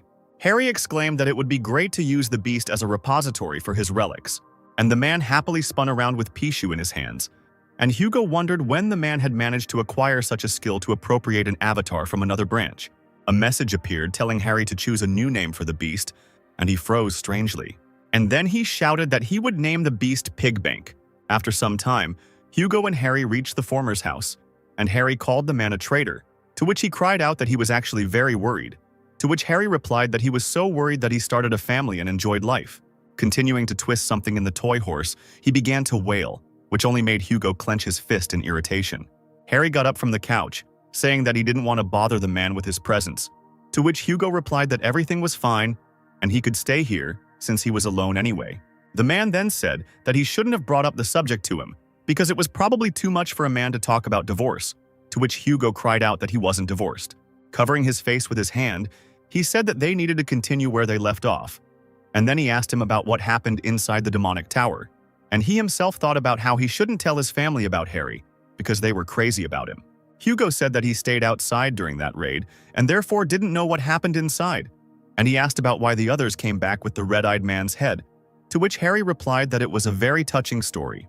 He said he was stabbed in the back and left to die in a tower, trapped in a monster-infested trap, and among the hordes of these creatures, the red-eyed one, whom he thought was dead, returned to life. Hugo asked again in surprise, to which Harry replied that what they saw during the raid was not his real body. The real difference lay deep within, and even though he managed to win, the main pain in the ass was not the red-eyed one, but the tower administrator, who revived all the killed monsters again and again, but he continued to chop them down. Having finished off the last of them, he collapsed to the ground from exhaustion, and then he was already dead. But then, opening his eyes, he discovered that he had somehow found himself outside the tower, and at that moment he was filled with this strange power. But he is sure of one thing, namely that the bastard who stabbed him then was well aware of the structure of the tower, and therefore he threw him into that lair, knowing exactly what would happen to him. Harry said that sooner or later he would get to those who had appropriated his property, and the bastard who had stabbed him in the neck had received a special punishment, and so he needed to be well prepared. The man said that he needed to make the server equipment, and then he released the toy horse into the air, and it hung in the air, enveloped by the man's power. There were reports that natural materials for making had been discovered, and the question arose as to whether he wanted to use them to create the relic. Suitable materials included the core of a spider queen, a fragment of a bad luck charm, and relics of the Aries constellation were also discovered. Harry looked at the materials and said that perhaps he should mix them all together. He raised his hand forward and the creation of a new relic began.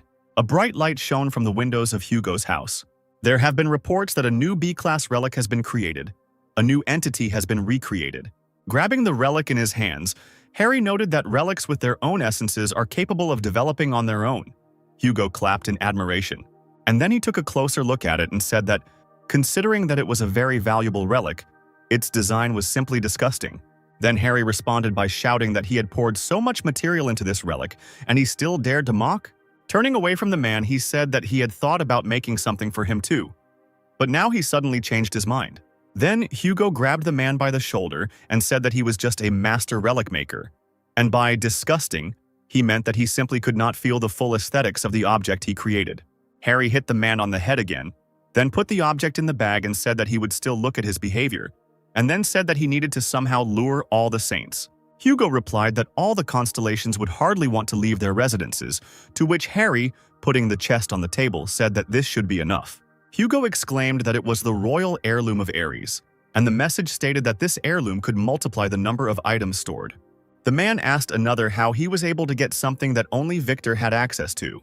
Harry replied that since his friend was the saint of the beggar constellation, he had brought the thing as a wallet, to which Hugo irritably replied that his constellation was not called that, and Harry only said that with the help of this box, he will be able to generate new materials in order to create high-ranking relics later. Then Hugo asked how he was going to activate it since no one here could do it. Then Harry asked how that was possible, couldn't he? To which Hugo exclaimed that his constellation was Sagittarius. Harry stared at the table in disappointment. And then, looking at the chest, he said that he had a feeling that they would be able to activate it, to which the other said that nothing would come of it. Suddenly, Harry said that he had already sent an application to the news network. Hugo, thinking he had misheard, asked again, but the man continued to tinker with the box. Then the holy archer cried out, asking whether the man had gone mad. Meanwhile, something was happening in the Blue House in South Korea. Several people gathered at the table, and someone said that they were idiots, that they had disgraced themselves by not being able to deal with even one spider.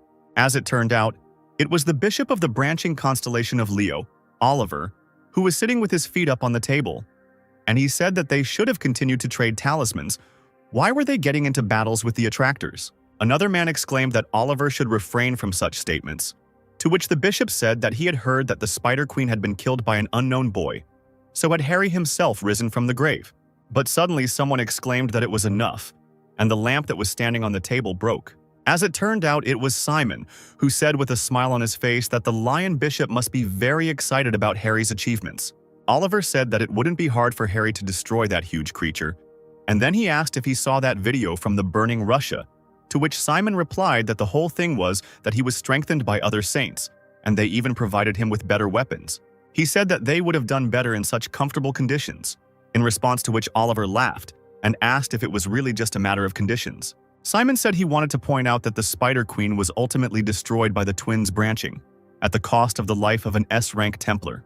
Oliver noted with irony, it was such a big loss. The men fell silent, their auras glowing brightly around them. The man sat to the side of them, gritting his teeth, and wondered how it had happened that the Blue House had become a hangout for these scumbags. Suddenly, someone burst into the room and told the president to turn on the news immediately. The news said that their news channel literally just received a mysterious package. Inside were photographs of the holy sign of Aries, Victor, and the same short message. Judging by the results of the analysis, the handwriting matches Harry's. Meanwhile, Hugo, who had also found out what Harry had sent, shouted irritably. He asked him what he was thinking, to which Harry answered, sitting on the phone, that it was just an announcement. He was letting them know that soon their heads would be with him too. Hugo shook his head and said that Victor's death was already a huge problem, and he decided to make it even worse. Hearing this, the man threw his head back and said, "Victor is not dead." Hugo asked again, and Harry said that he couldn't even be called alive. These words struck the saint even more. With a happy smile, Harry pulled out a toy rabbit and announced that it was Victor. Hugo backed away in disgust, asking again. While stretching the rabbit's ears, Harry said that his skills had improved, and therefore he was able to trap Victor's astral body in this toy. Hugo asked if that was even possible, but Harry said that it wasn't important, and then he handed him the knife. The man said that this was the same knife that was stabbed into his back. Holding the knife in his hand, the saint thought that this was clearly not an ordinary dagger. Harry began to stretch the rabbit, and Hugo noted that since he was stabbed with this knife, it was definitely not Victor. Then the man asked if he should apologize then. Throwing the rabbit over his shoulder, Harry said that he was going to visit the shopping mall. Hugo asked him why he wanted to do that. The man replied that the pig had told him that he had seen a blade of a similar shape there. Taking the clothes from Hugo, Harry headed for the exit, telling Slave 2 to guard the house. Hugo, holding Victor the rabbit in his hands, asked who the first slave was. Waving his hand, Harry headed out, saying goodbye to the first slave, Hugo. Victor's house was still destroyed. Some people were walking among the debris, looking at it.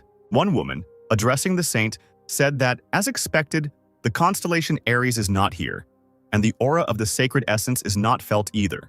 The saint, who was playing with the water that was pouring around her finger, asked again. Sophie, the saint of the Aquarius sign, who was lying in the bathtub, asked where he could have disappeared to.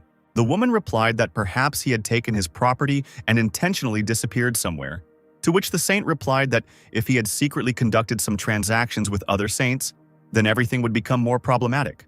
Sophie's face took on a serious expression, and her subordinate asked if it was possible that it was the supposedly returned Harry who had kidnapped Victor. Hearing this, the woman laughed loudly. Throwing her head back, she turned to her subordinate with whom she was talking. She said that it was a very stupid joke, and in the meantime, the ball of water bound one of the servants who was nearby. Sophie's subordinate heard someone screaming.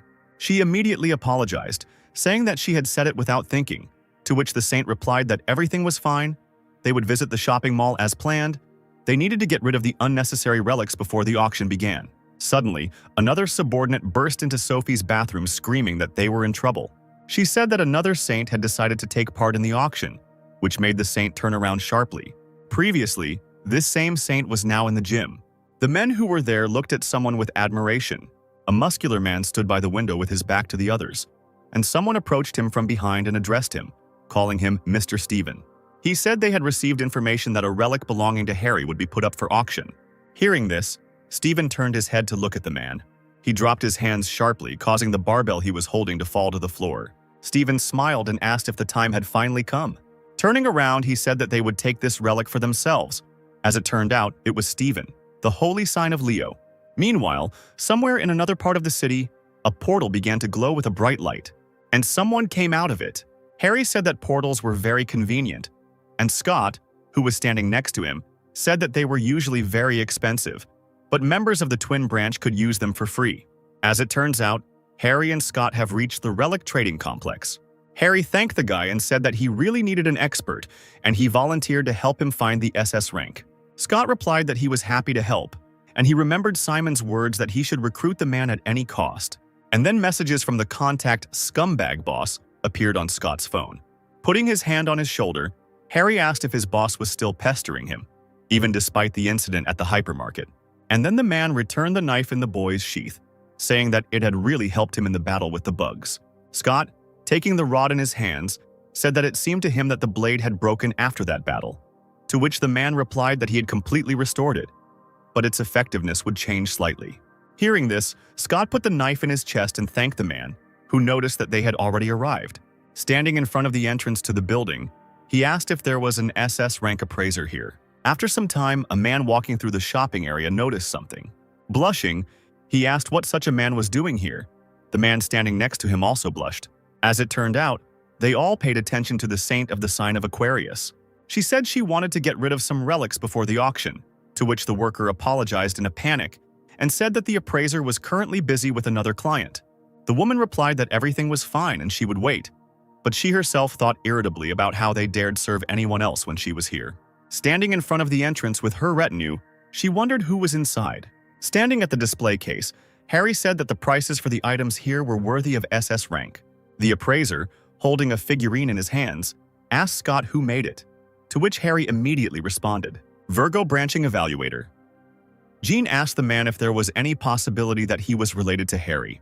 Scott replied that the man was his impersonator, and the appraiser asked the guy to step outside, saying that he needed to ask the client a few questions. Scott muttered something irritably but still left, and then Gene asked the man about how exactly he was connected to Harry, in response to which he asked why he was asking. The appraiser said that many people don't know this, but Harry is famous not only for his fighting skills but also for his skillful abilities. And the relic that he brought him is often counterfeited, but his instinct tells him that Harry himself had a hand in it. In response to this, Harry asked about the fact that the man was apparently well-informed, to which Gene replied that of course he was. And then he, blushing and looking away, said that he was his favorite student. These words discouraged the man, and he asked again. He folded his arms across his chest and thought that he didn't remember having any students. The appraiser, continuing to examine the statuette, said that, given its age, it was unlikely that he had trained it. But this work was truly amazing. He almost believed in its authenticity, and annoyed Harry wondered whether he should sue him as a fraud. Gene handed the man a notebook and said that he had received the item when he was Harry's apprentice. Looking at the notebook, the man thought that this was the same notebook that he had once lost. Could this appraiser be that annoying newcomer who followed him around in China? He was so ingrained in his memory that he even missed him a little. And Gene said that Harry was truly a man with a fine sense of beauty. The man cried out that one day he suddenly disappeared, leaving this in his home. Hearing this, Harry thought he lost the notebook, but it seemed that this guy stole it. The appraiser began to leaf through the pages, saying that he couldn't make out the handwriting, but was sure that there were many brilliant ideas hidden there, and Harry thought that this was just a list of his victims. He thought that after he woke up, every time he got information with what he fought, but it seemed like this guy would be able to get more information. Jin handed the notebook to the man, saying that it should serve the young talent. Harry accepted it with joy, as it contained his very first sketches. There have been reports that the notebook's dormant magic is reacting to its owner's aura, and under the influence of Ophiuchus's magical power, the notebook has been transformed into a relic. Noticing this, Jean cried out that this was a relic of the memory type. It seemed that Harry had put a charm on it when he was still alive. But then someone shouted, telling Jin that they were in trouble, and the man turned around.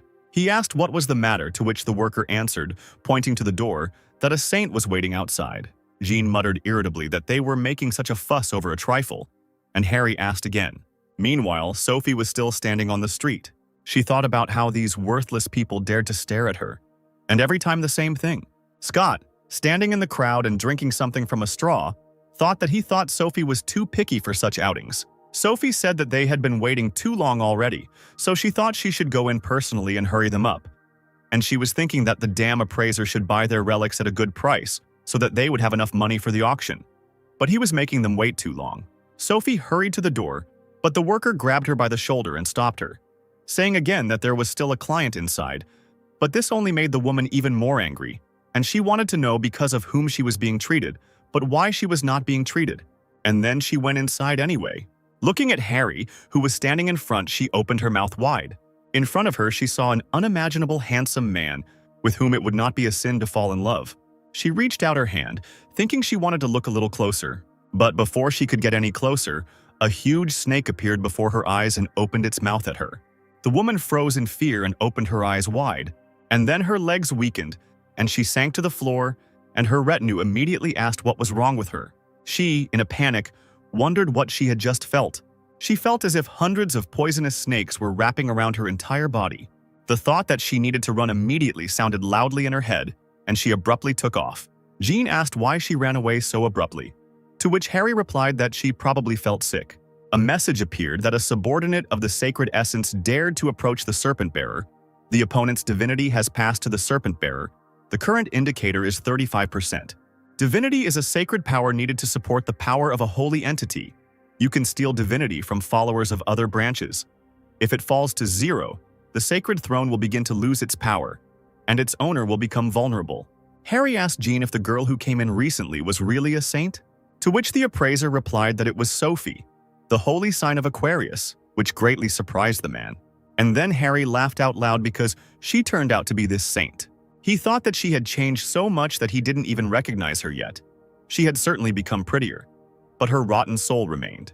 If you categorize the things he despised, which included fish bones, vermin, and sewage, Sophie would be a vermin he didn't even consider human. Jean said that he didn't understand why they called her a saint, because she actually had a very selfish nature, to which Harry again noted that he was well aware. Jean said that Sophie once tried to take over Harry's property by claiming that she had provided him with healing help, but she failed and the matter was passed on to the government. The appraiser noticed that the woman almost called the man by name. Did they really know each other? Harry replied that they were old friends. Meanwhile, Sophie ran off somewhere into a quiet alley. She leaned her hand on the wall and leaned forward, her subordinate running after her. Sophie thought that for some reason she remembered Harry's face. She asked her subordinate if she had ever been so scared that death seemed like a more enticing option. Afterwards, she ordered her to go back to the pawnshop and find out who the man was. Then her subordinate asked what to do with the appraiser. After a short silence, she wanted to say something but suddenly stopped short. And then she said with a smile that she had changed her mind. Turning around with wild eyes, she told her to just kill them. Her subordinate replied that he was from the branch of the Virgin and they needed to sell him relics, to which the saint replied that she could kill him under the pretext that he had insulted and another had embarrassed her. Taking off the pendant from her neck, she said that she would even give her a relic and lend her a piece of the sacred essence's power. The woman objected, saying that magic was forbidden to use in a peaceful zone. Without showing any open aggression, Sophie asked her if she dared to refuse to carry out her orders. The woman immediately looked away and said that the wish of a saint is the wish of a sacred entity, and then she knelt down to accept the pendant. After accepting the pendant, she continued by saying that the desire of a heavenly being is the desire of heaven itself, and therefore she cannot resist the order of one of the 12 saints who support the whole world. After some time, Harry, who was still with the appraiser, noticed that water was dripping from the ceiling. Meanwhile, something was happening in the relic trading complex, the central area. Scott walked the streets, sipping from a glass. Suddenly, his gaze caught on something on the ground. There was a puddle under his feet, although it was not raining. The guy leaned closer to the water, thinking that he felt the slightest bit of magical energy emanating from it. And suddenly a hand of some creature appeared from the puddle. In surprise, Scott let go of his hand and his glass fell to the ground. Meanwhile, a water creature that looked like a guy was crawling out of the puddle. Scott stepped back, wondering what the hell was going on. But suddenly he heard a loud sound and turned around sharply. As it turned out, this situation happened not only to him. Sophie stood on the roof watching this and she laughed quietly. She waved her hand, summoning a duplicate mirror. With a soft smile on her face, she said that the creatures were of the same strength as the A-rank Templars, but they would not be able to cope with such an army. Scott turned to his subordinate Sophie, who was walking down the street. He yelled, asking why she was using skills in a peaceful area, and then he told her to stop it. The woman turned around and said that it was the Saint's order, so there was nothing to worry about. She said that everything they do by the will of the gods. And then she activated the relic that was in her hands, and the cup glowed brightly. Scott lunged forward to snatch the cup from her hands. But he didn't have time to do this, and a huge column of light flew into the air. A huge number of water balloons appeared in the air, which trapped the people who were in the square. The woman ordered the water creatures to seize the appraiser, and she would deal with him herself. And the creatures, obeying her command, turned into water and quickly ran away. Scott also found himself trapped in a water sphere. He thought that he needed to get out before he passed out. A small flame appeared on his palm. The guy thought that he needed to get out at any cost, but soon his eyes began to close. Meanwhile, water was collecting on the pawn shop's ceiling. Jin noticed that he felt strange currents of magic, and at that very moment water tentacles appeared and grabbed the man. Suddenly, someone pointed a blade at Harry's neck, and Sophie's subordinate ordered the man not to move. She said that there was nothing personal here, but he dared to offend the saint. She told him to behave without stupidity if he did not want bloodshed. The appraiser was bound with water tentacles, and the woman said that the saint had ordered her to kill them both. But if they apologized, and their relics were bought at a high price, then perhaps they would be forgiven. Jin didn't answer but just looked away, frowning. But then Harry said that people weren't allowed to brandish knives in public places, causing the man to look up in surprise. Harry, saying he had no intention of using a weapon, took the knife blade between two fingers and broke it. And then he told the appraiser not to forget to ask them to compensate for the damage caused. The appraiser looked at the man, thinking that he had managed to destroy the gift of the Aquarius constellation with his bare hands. This angered the woman, and she exclaimed that she had told him not to move. And then the water tentacles released Jin to rush towards Harry. But the man merely waved his fist, and the water immediately dispersed away from him. Turning to the woman, he asked her if she had any more. The sensations were simply amazing. She put her hand in her jacket pocket and thought about how the man had easily destroyed the A-class avatar. She knew that the saint had gotten sick for a reason. Looking at him, she thought that he was dangerous. She needed to deal with him as quickly as possible. She pulled out the pendant that the saint had given her and exclaimed that he would do nothing against it. Streams of water burst from the pendant and landed on the floor, and the woman exclaimed that they were created by the saint herself. And she summoned orange-class creatures, water wolves. Looking at the wolves, Harry said with a smile that these pests were glad to see him. Turning his back to the appraiser, he suddenly called him by name, and then he said that he would borrow these blades from him, since he had told him to take whatever he wanted. And suddenly, he jumped up. Harry ran straight towards the wolves with a sharp movement. With sharp movements of his hands, he began to chop down the wolves, and he noted that these daggers were very good. As he continued to chop down the wolves, he exclaimed that these wolves were no stronger than yard dogs, probably because the weapon was above A rank. A message appeared that the information had been collected, a fragment of a duplicate mirror, but the man continued to hack at his opponents. There have been numerous reports of new skills and buffs being added. Sophie's subordinate froze uncertainly, not believing how easily the saint's calls were destroyed. But then the man turned to her, and her eyes widened in fear. Turning to her, he told her that they were not finished yet. The image of a snake immediately appeared in the woman's mind. Her body shook slightly when she thought that the man was on a completely different level, and if she tried to attack him, she would die immediately. Then she quickly ran through the open doors, shouting that this was not the end. Harry chuckled and replied that the idiots who shouted that it wasn't the end were the most pathetic. Gene stared at Harry, and then suddenly someone called out to the man with concern. As it turned out, it was Scott, who exclaimed that he had been attacked by a Templar from the Aquarius branch and had barely escaped.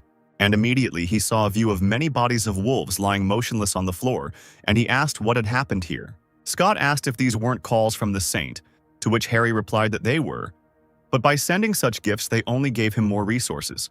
The guy said that they should leave anyway before the next attack, but suddenly someone called out to them, asking them to wait.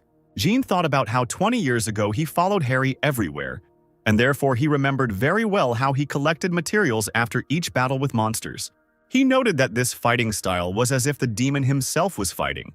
Could it be that he was Harry? But the man didn't answer, but only raised his finger to his lips, and then he smiled meaningfully, looking at the man. Jin, noticing this, smiled, and his eyes filled with tears. As he headed out, Harry said that he would be back for the materials, so he asked to keep an eye on them, and besides, he still had some questions. In response to this, the appraiser bowed respectfully, loudly saying goodbye to the man, and he and the guy had already left the building. Scott asked the man why the saint had attacked him, whether he had offended her in any way, to which he responded by telling the guy to wait a little. The man frowned, but there was a smirk on his lips, his eyes shining brightly as he said that he would soon see something funny. After some time, they reached a cafe in the area. There were many different sweets and ice creams on their table, and Harry ate it all with pleasure.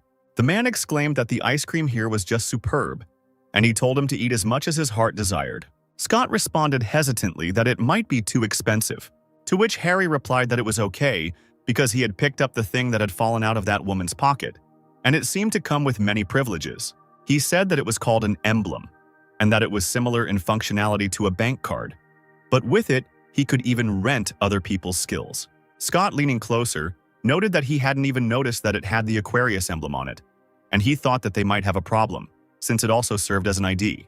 But Harry just continued eating the sweets, telling the guy not to worry and that they would think about it later. But then Simon came up behind them and told Scott that he didn't think he liked the ice cream there either. The guy turned around in surprise, and Harry decided to tear his gaze away from his plate. Simon came closer and asked them if they minded if he joined them. Harry looked sternly at the man, continuing to eat his ice cream, and thought that this was probably the same boss who had been bothering the guy. Simon sat down on the empty chair and introduced himself to Harry, saying that he was the bishop of the twin branch, and then he asked if Scott had told him anything about him. But the man seemed more interested in the ice cream. Looking at the man, Simon said that Scott said that he met a mysterious man who managed to defeat the Spider Queen when Victor failed. Harry asked, munching on his ice cream, "What business did the man have?" The man replied that recruiting promising awakened people was one of the bishop's main tasks. Harry asked what he could offer him then if he wanted to hire him. Simon said that the upcoming big auction would be for one of Harry's 8 legendary heirlooms, and then he asked why they didn't continue their conversation while enjoying the auction process. Hearing this, Harry put his spoon down on the table, and then he smiled while the ice cream was smeared across his lips, and he said that the man knew how to intrigue. He asked how far the auction house was from here. Simon, holding out his hand, said that it was not far at all, and since the lots would be such rare relics, it was decided to hold the raffle in an appropriate place. He said that this place is located at an altitude of 16,000 feet above the earth, where the largest auction house is located. He said that this place is the floating city of Drachma. Meanwhile, something was happening in the large auction house of Drachma. Still suspended, Sophie sat there in the chair by the window, her hands clutched to her chest as ragged breaths escaped her. Her whole body was shaking, and her gaze darted around the room. But then someone called her, and he put a glass of ice on the armrest. Stephen told the woman to get lost if she planned to cower in the corner and shiver, and he raised his hand to take a sip of alcohol. Sophie shot him an irritated look, and she thought that he was still a stupid, uncouth lout. But today, she had to control herself. She thought that this was the strongest person who even managed to surpass Harry, and therefore there was no place safer than next to him. Getting up from his chair, the man said that in any case, Harry's relic would become his, so there was no point in her even claiming it. The man walked towards the exit when Sophie asked him where he was going, to which he replied that it was none of her business. Stephen walked out of the room, and the woman remained sitting in the chair and did not answer him. She sighed as she looked out the window and told herself that she just needed to calm down. She thought about the fact that this was Drachma after all, so whoever that person was, they wouldn't be able to get in here.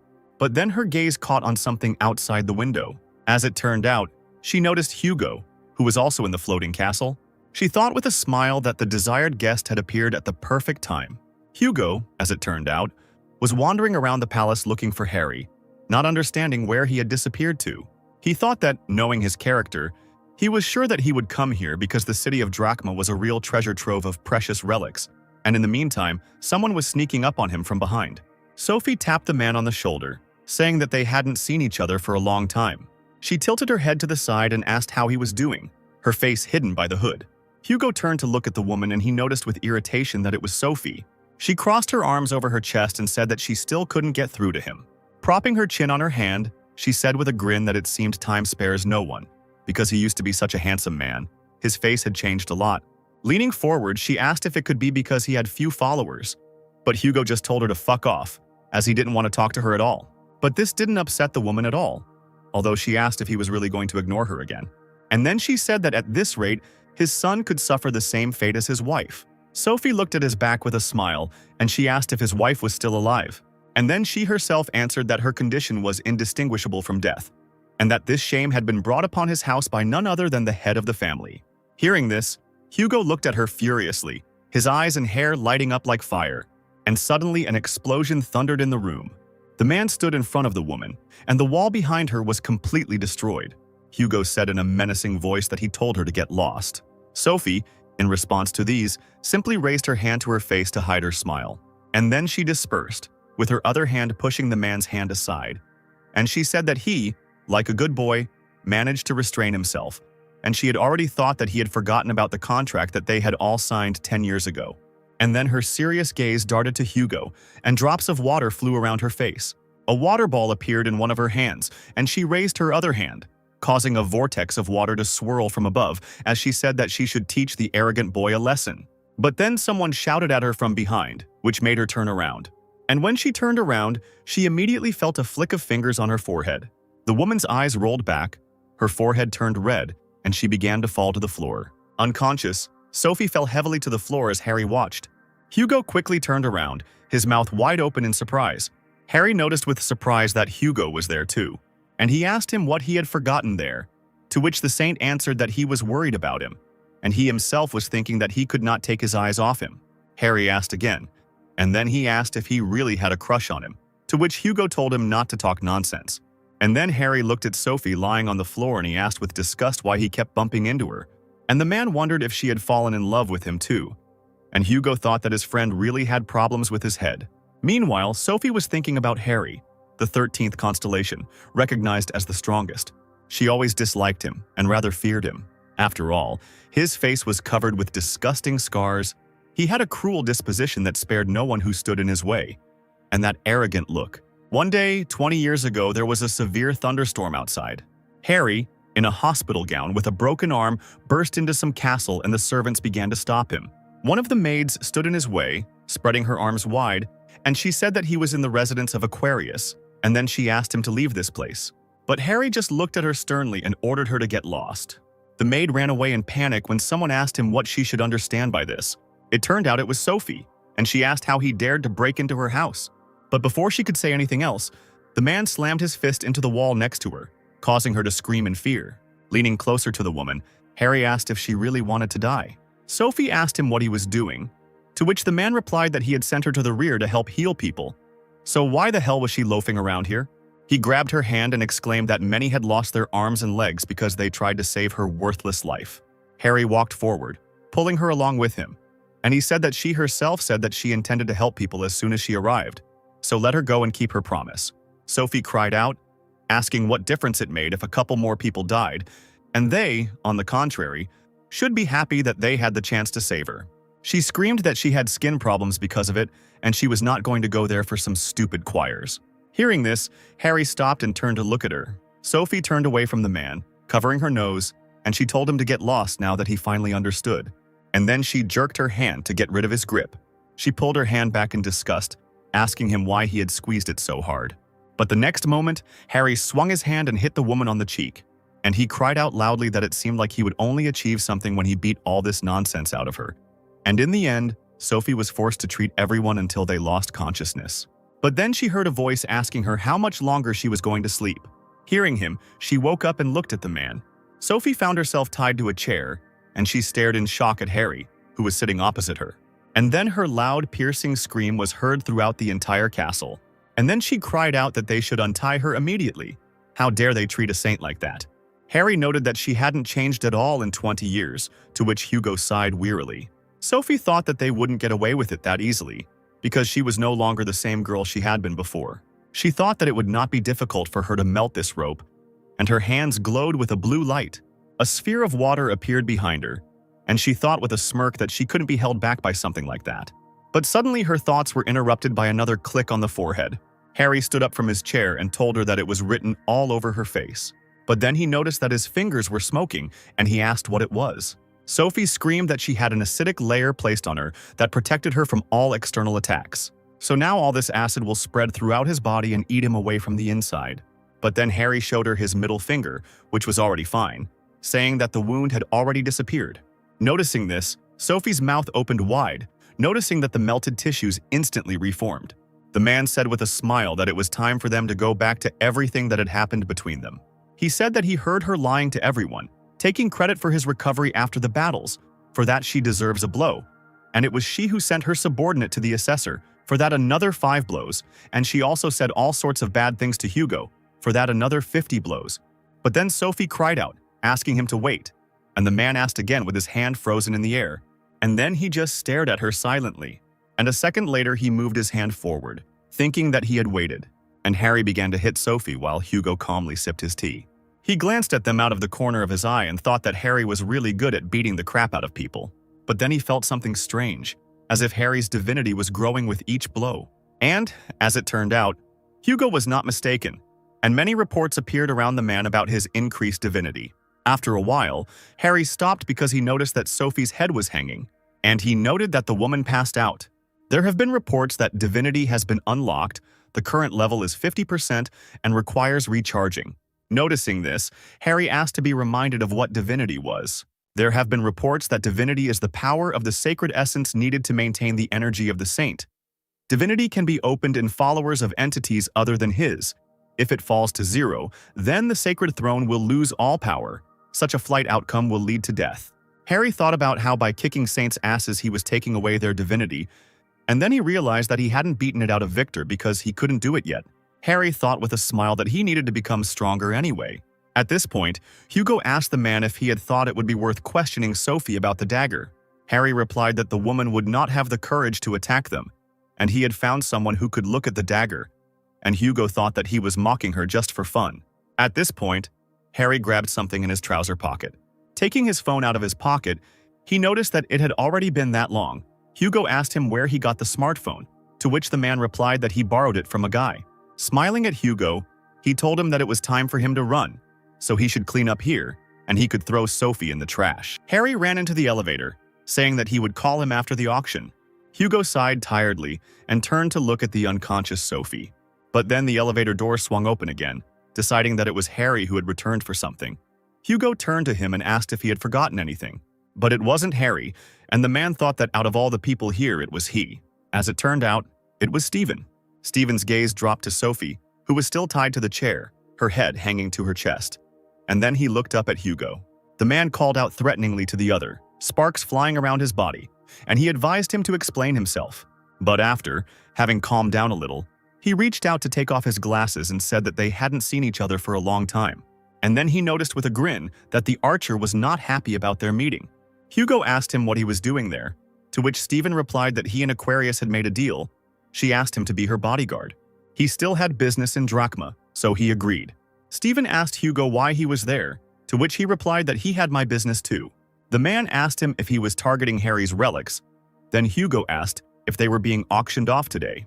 Stephen grinned and replied that he, like a pathetic constellation, would never have been able to afford them anyway. In response to this, Hugo chuckled and asked the man if he was really going around picking up Harry's relics. He said that he had tried to ignore him for a long time because of his growing inferiority complex, and had even gone so far as to start picking up all of his relics. Hugo asked Stephen if he really thought he could become as strong as him. Stephen's nostrils flared in response, and suddenly there was an explosion around him. There were also flashes around Hugo's body, and he thought that the man had gone mad at the mention of Harry, as he had expected. Stephen pulled his hand back to strike the man, his hand shining like a bright flash, and then he grabbed Hugo by the wrist. He squeezed his hand so hard that even the veins stood out. He told him to stop talking nonsense, his eyes flashing with an evil light. and he told him to stop talking nonsense about this weakling. He jerked his hand sharply, breaking Hugo's wrist, and he sternly told him not to dare speak Harry's name in his presence again. His eyes flashed furiously as he said that he had been stronger than him for a long time. But then someone ran out of the elevator, calling out to Stephen, saying that they had problems. The man yelled about the twins branching out and buying up all of Harry's memorabilia, causing Stephen to turn around sharply. He turned back to Hugo and said he didn't have time to mess with him, and he slapped his hand away with a sharp movement. Stephen headed for the exit, telling Hugo to do whatever he wanted with Sophie, to which Hugo exclaimed, "Didn't he come here to save her?" The man replied that the relics were much more important. He needed to get there as quickly as possible. Turning around, he told the archer to choose his words more carefully in the future if he wanted to live longer. Hearing this, Hugo grinned and thanked the man for the advice. And then Stephen left the room, the elevator doors slammed shut. Sophie was still unconscious. The grin fell from Hugo's face and he cursed under his breath. Looking at his injured hand, he thought that the man didn't even consider him a weakling. Meanwhile, the auction was in full swing, and the twin branch made a bid again. The presenter cried out that the lot was once again being taken over by the twins branching. She announced that the first stage of the auction had come to an end, and the second stage would begin immediately after a short break. Harry, who had a number of bottles of alcohol on the table in front of him, happily exclaimed that he had got another lot. Simon, who was sitting in the chair next to him, congratulated the man and said that he could buy himself whatever he wanted. Harry scratched his head and said that the man was too kind because he invited him to the VIP room and bought him everything he asked for. Simon adjusted his glasses and replied that it was the least he could do, and Scott asked him if he was sure, since they had already spent an obscene amount of money. Looking at the guy, the man replied that everything was fine, and then he asked him if he could pay for the alcohol since he had forgotten his card. Scott agreed, but he thought that he had already spent a lot today, but he couldn't object to his boss. But then Harry, holding the card between his two fingers, replied that everything had already been paid for. Noticing the card in the man's hands, Simon checked his pockets and realized it was his card, and he then wondered how he had managed it. Waving the card, Harry said that Simon looked pretty drunk, so he paid in advance. He couldn't make his subordinate pay, could he? In response to this, the bishop replied that he was just about to pay with his card, and he himself thought that the man was still so young and already so rude. Still, he's a damn genius for defeating the Spider Queen, and if he can recruit him, it'll all be a small price to pay. Leaning forward, he said that since they were a little relaxed, they should get to the main topic, and some kind of pink gas appeared in the air. Simon began to talk about how he had high hopes for the man's future, and he thought he had a chance to become an S rank or even higher. Harry didn't listen to him, but thought about the fact that this fog that covered the mind control was practically invisible to anyone, and although the effect was not so strong, it made him trust this idiot more. Simon continued, saying that he could even make him a cardinal. He promised him untold riches, and he also promised him great glory. But, among other things, he promised him the respect of the great leader of the twins. An inspired Simon extended his hand to Harry, offering him the chance to be reborn as a follower of the twins constellation. But in response to this, Harry only laughed loudly. After stopping laughing, the man remarked that he had been laughing too much lately, and then he asked the bishop if this was really what he wanted. Does he really want him to become another one of his worthless god's lackeys? Simon was taken aback by this change of mood and decided that he needed to change the subject as soon as possible, and he said that there had been a misunderstanding. Then someone knocked on the door and announced that the one relic had arrived, and the man turned around happily. And he immediately told the woman to come in, and she opened the door, going inside. Approaching Harry, she handed him the relic on a tray, saying that all the certificates were ready. But then Simon asked in surprise if he had really won Harry's relic. Taking up a gold pendant on a wide chain, Harry replied that he himself had told him to choose anything, even if it was not exactly what he was looking for. Remembering Stephen's obsession, the man nervously ran up to Harry, saying that this relic already had an owner. And at that very moment, a loud explosion broke the door to the room. Everyone present stared at this. As it turned out, it was Stephen. The man angrily asked who dared to touch his relics. Harry turned around and asked if it was Stephen who had laid claim to the relic. Simon hastened to calm Stephen down, saying that their newcomer had made a mistake, but they would immediately return the relic. Stephen folded his arms and replied that he would turn a blind eye to it then. Simon thanked him and quickly agreed to this, and he said that they could pay later. But then the man said that it was thanks to them, because he had not spent a penny on the relic. Simon asked again, to which Stephen chuckled. Grabbing the man's head with one hand, he asked irritably if they really thought they could touch his things with impunity. The bishop stood motionless, thinking that because of this small oversight he wanted to leave them without tens of millions of dollars. But then Harry intervened in the conversation, asking what they were talking about.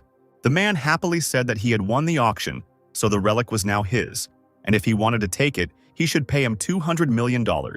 Hearing this, Stephen froze silently, and then he laughed loudly, saying that it seemed that among the twins' branches there were not only cowards, and Simon looked at Harry with a face full of horror. Stephen pushed the bishop away and walked forward, saying that he liked the man. That's what a real man should be like. Coming closer, he asked him why they didn't introduce themselves to each other. Stephen extended his hand to Harry, lightning swirling around him, and he said that he always greeted new acquaintances very warmly. Harry asked him what he was talking about, and he thought that the guy had managed to increase his strength slightly. This is to be expected from the constellation Leo, which specializes in battles. Looking at the man, he thought that he would not calm down until he destroyed someone. Stephen, meanwhile, reached out to the man as if she was about to pounce on a snake. The saint placed his hand on Harry's shoulder, and everything around him lit up with bright flashes. Concerned, Scott called out to Harry. Simon swore quietly and thought that he had indeed provoked him. With a grin on his face, Stephen said he was glad to meet him and hoped the man enjoyed his life in a wheelchair. But then Harry, whose t-shirt was burned under the man's hand, asked him what he was doing. He asked if he was trying to brush dust off his shoulder. Noticing that the man was fine, the saint froze in shock, thinking that the blow had hit the target. He asked him if he had dodged it with teleportation, to which Harry, pushing his hand away, said that he was still as slow-witted as ever. Smiling, he asked the saint if he really thought that the crushing cliff blow that he himself had come up with would work on him. Harry said that the man had sworn to him that he would use this skill for the good of people, but now he used it to boast about his power. Hearing this, Stephen asked the man who he was, and fear spread through his body. But then the auction host exclaimed that the auction would soon be reopened for bids. Stephen was surprised to note that it was already time for the second stage, but Harry was not enthusiastic about it. Stephen pointed his finger at the man and said that he had a lot of questions, but right now there were more important things to do. The saint headed towards the exit, telling him to keep the pendant since he would come back for it. Scott ran up to Harry and asked him if he was okay. Simon thought that even he couldn't dodge the saint's skills. He wondered who this guy really was. The host said that they would start the second stage with the highlight of the auction. She asked if they knew about the Berlin Wolf incident that happened 24 years ago, which was a mystical case of the appearance of a bad luck figure on German territory. It was a real hell, in which even armor and weapons melted. The 12 saints were unable to find a solution, and all their raids ended in failure. But then Harry came along and managed to defeat that invincible monster, and today they had the chance to become the owner of that very relic with which Harry put an end to the monster's existence. Stephen, who had already reached the auction hall, thought that this weapon would finally be his, and he remembered what happened those same 20 years ago. A helicopter was flying over the island. The reporter sitting in it was talking on camera about how right now they were above the island where the Berlin Wolf had appeared. It's been 4 days since Harry, the 13th to awaken, arrived, and no one has come out since then. The situation remains unknown. In order to find out what was happening, several saints tried to enter inside, but were unable to do so due to the overwhelming energy of the island. Stephen was sitting on a stump when a subordinate approached him, saying that they were already at their limit. The man folded his arms, wondering how Harry could have gotten in there when they couldn't even get close. Why does he feel jealous of a guy who wasn't even chosen by the gods? What's the difference between them? He was still wondering what he was missing when his subordinate exclaimed that Harry had appeared at the exit. Stephen looked up, taken aback. Reporters also noticed Harry coming out. The man, not at all wounded, came out of the forest, and in his hands he had a weapon made of bone. Reporters called this moment the return of a hero. Stephen's subordinate said that once again all the honors went to Harry, and the saint, rising to his feet, said that he finally understood. Walking forward a little, he told his subordinate to tell everyone that they were returning.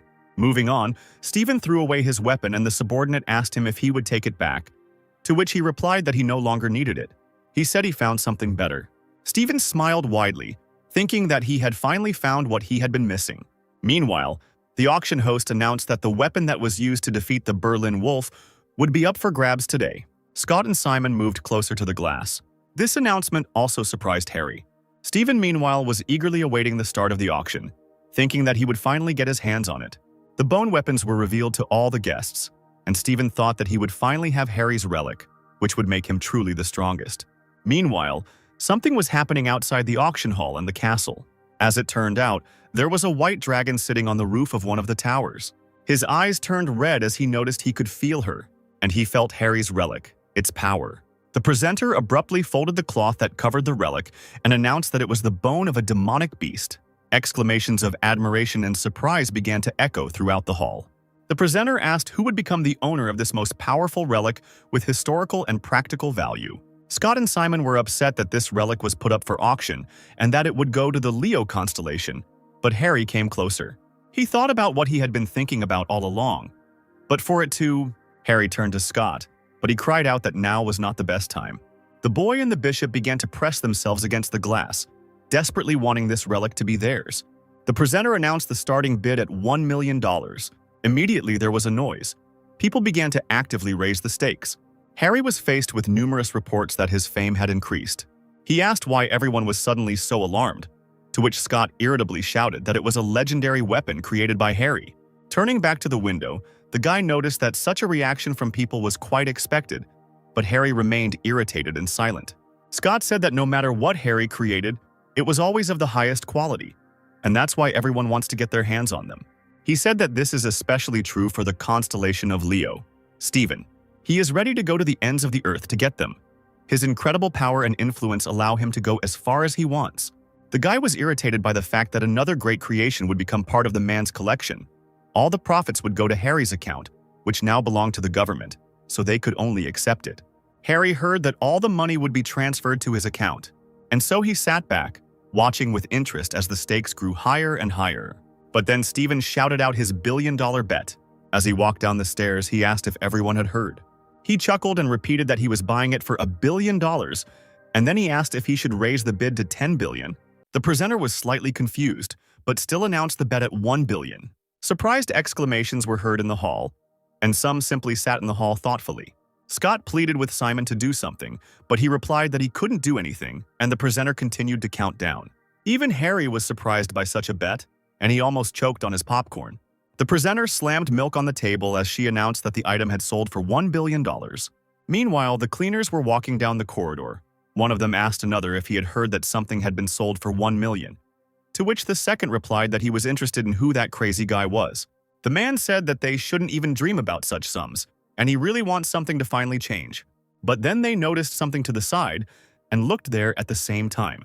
As it turned out, what they noticed was a huge dragon figure outside the window, and the cleaner said he took his words back. Meanwhile, Stephen ran up to his purchase and joyfully held it up when the presenter announced that Stephen was becoming the new owner. The hall exploded with applause and joyful shouts, all the people shouting Stephen's name. But suddenly, something interrupted the joyful cries. Something broke through the wall. Stephen looked up at the shaking ceiling and exclaimed, asking what was going on. Meanwhile, a figure of a dragon appeared in a hole in the wall, and the people who were sitting in the hall ran away in fear. But the dragon said that he had found a relic. Looking at Stephen, the dragon told him to give him the relic. And then the monster opened its mouth wide, from which a loud roar erupted. Following this roar, the dragon rushed forward to take the relic from the man. But Stephen only bared his teeth in response, his eyes shining with a bright light. He swung his purchase, shattering the glass case it was in and sending the dragon's carcass flying backwards. The blow was so strong that the dragon's body bounced off the wall, flew out into the street, and hit the tower there. Following this, something suddenly fell to the ground, and Stephen exclaimed that he had never been so glad to see the puller. Placing his relic on the ground, he said it was a great opportunity to try out his new toy. But then it turned out that the tower into which the dragon flew could not withstand such a blow, and its upper part began to fall down. Scott noticed that the magical bath in the teleportation log had been destroyed. Meanwhile, the people who were near the tower also noticed that it began to break off. Turning around, one of the girls cried out that if the tower fell down, the island would not withstand it. Following this, some old man shouted that they needed to stop the tower with all their might. Hearing this, several more men approached them and offered to help. The people folded their arms across their chests and a bright light emanated from their bodies as they closed their eyes, reciting the spell. Everyone began to chant, hoping to put at least a little power into the overall spell. The girl screamed with her hands up, and a glowing ball appeared above her head, which was formed from the glow of all the people. The others also raised their hands and the light went up in a bright stream. All this light merged into one huge pillar of light that went towards the tower. One of the men threw his hands forward and shouted that the tower was too heavy, and they would not be able to destroy it. The pillar of light disappeared, and the fragments of the tower flew straight at the people. But before the tower fragments had time to fall to the ground, they were engulfed in a bright flame. The man noticed that the tower had burned down in the blink of an eye, and everyone stared at their savior. And their savior turned out to be the holy sign of Sagittarius, Hugo. Towering over the crowd, Hugo waved at the people who greeted him joyfully, while he thought about how this idiot still hadn't learned to control his powers. But then an explosion thundered from the side of the man, causing his eyes to widen in surprise. Turning around, he noticed that there was some kind of creature standing on the ground in that place. This creature had no skin. Only its bones and muscles were visible. Something dark flowed from its mouth, and its eyes glowed red. Gritting his teeth, Hugo discovered that there had been two monsters all along. Something dark flowed from the monster's mouth even more intensely, causing a puddle to form next to him. And then this puddle, as if it were alive, split and rushed towards the people who were nearby. The dark substance landed directly on the face of one of the men, covering his mouth and nose. The same thing happened to others, and people cried out desperately for help.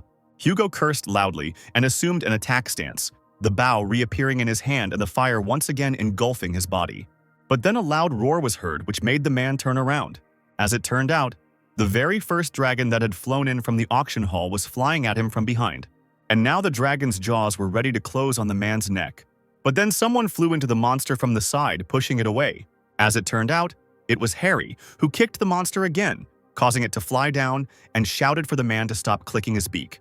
Landing on the ground, Hugo told the man that he owed him a favor, to which the man asked him if he wasn't a combat-type constellation. Annoyed, Harry shouted that why the hell was he weaker than him, a craftsman, and it was even scary to leave him unattended. Hugo sat sadly on the ground, bringing his knees to his chest, when the man shouted at him to finally pull himself together. Hugo jumped to his feet and shouted in irritation that he was doing everything he could, to which Harry asked him why he had almost lost his lunch.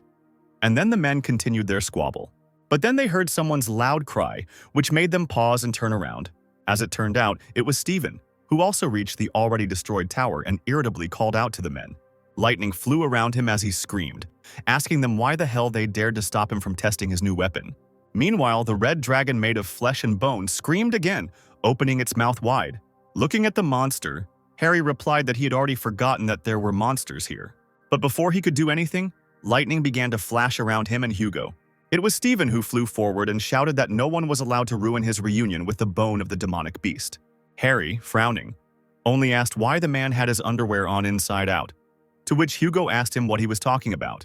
Stephen's lightning flickered even brighter as he furiously rushed forward to attack the monsters. The man swung his relic and used a sovereign skill, causing a glowing dome to appear on the ground, shielding the people and the red dragon from the blue dragon. As he landed, Stephen laughed quietly and told everyone not to move.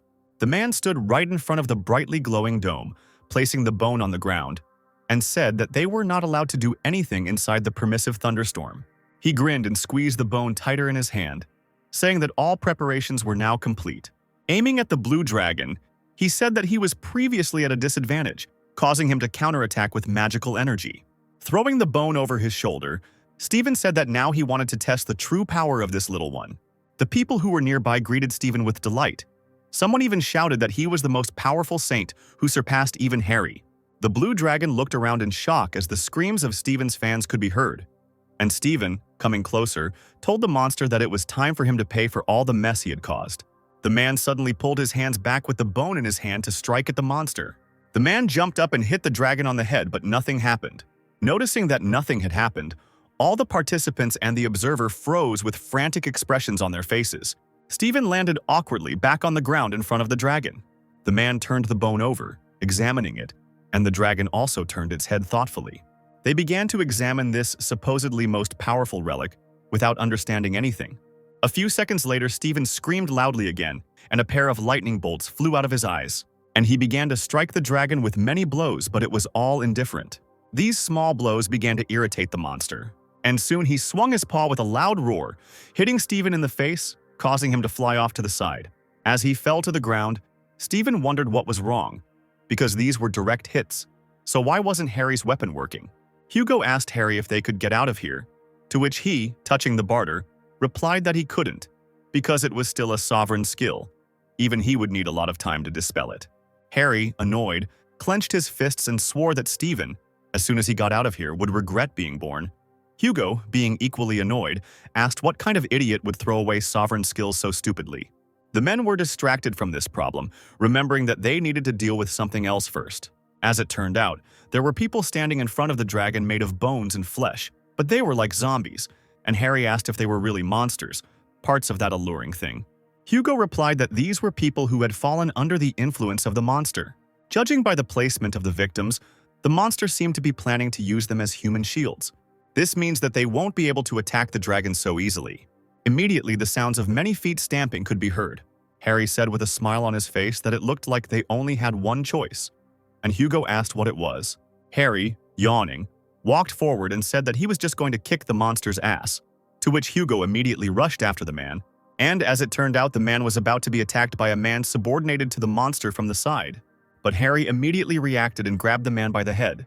His eyes turned black and his pupils glowed brightly as he squeezed his head. Harry grabbed the dark flesh that was clinging to the man, and then he jerked his hands sharply, tearing the monster's flesh from the man. Hugo opened his mouth wide and stood there dumbfounded at the sight.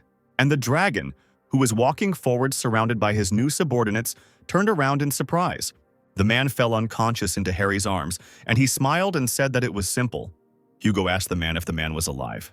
The flesh that had fallen to the ground began to move again as Harry replied that he had simply passed out, and the saint asked him how he had done it. Harry chuckled and replied that he did it with his power, and Hugo then pointed out that he couldn't do that. Covering his grin with his hand, Harry turned to his friend and said that he hadn't had much hope for him from the start. Hugo noted irritably that he could have cheered him up a little. And then, smiling humbly, Hugo told the man to forget.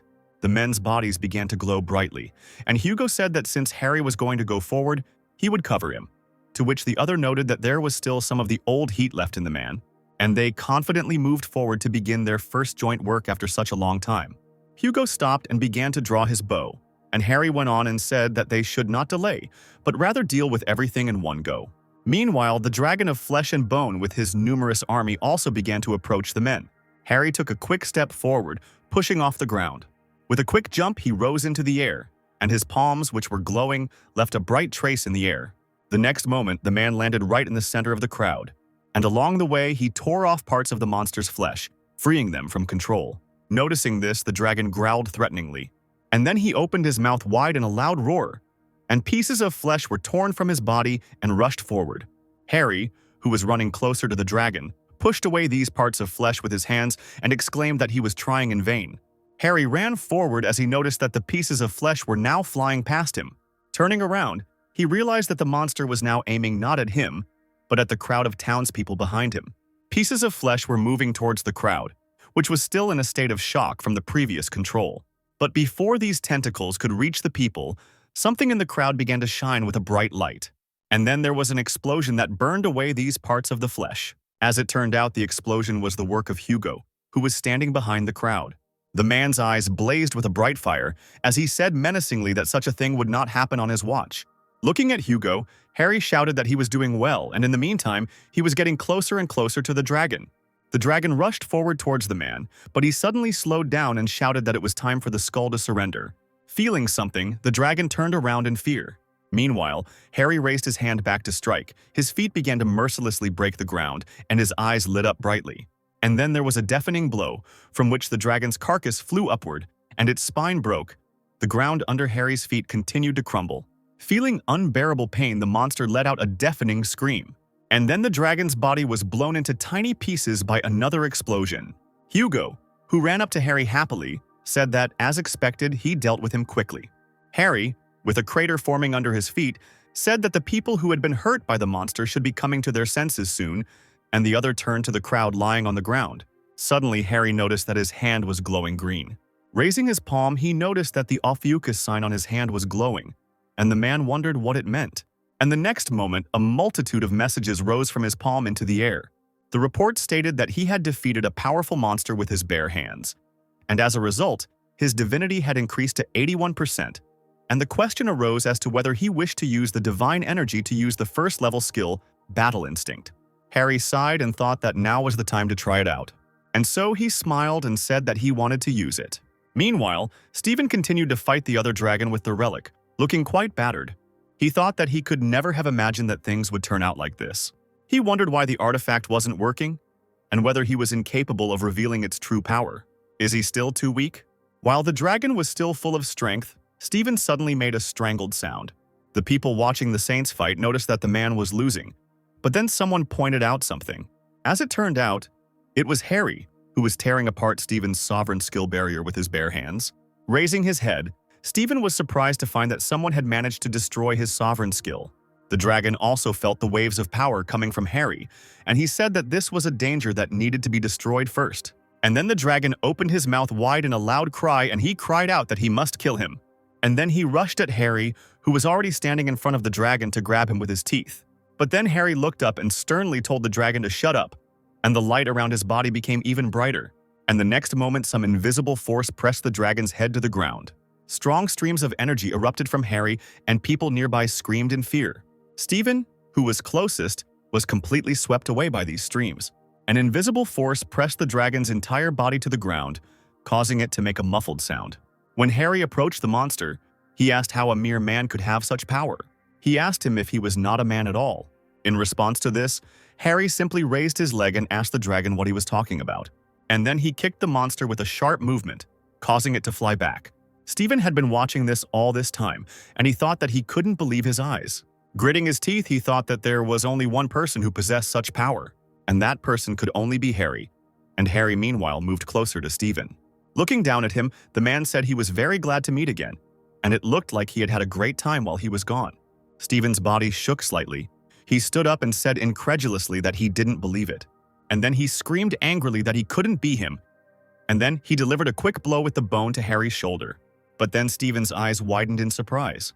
As it turned out, his blow did not hit Harry's body, because he managed to grab the artifact with his hand, and his body glowed with a bright light. Harry asked if the lion cub really liked his toy so much, and in response, Stephen growled in irritation. And the next moment, Harry clenched his fist, causing the great artifact to crumble into small pieces. The man smiled and apologized, saying that it was an accident and that the piece of bone was too fragile. Meanwhile, Stephen's face was frozen in an expression of complete horror and shock.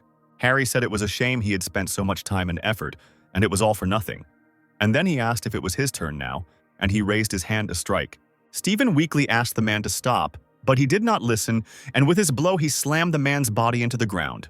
The impact was so strong that it sent dust flying several meters into the air and was able to pierce the island through and through. Stephen's cheek immediately swelled as he flew through the air, and with a loud cry the man flew down from the island.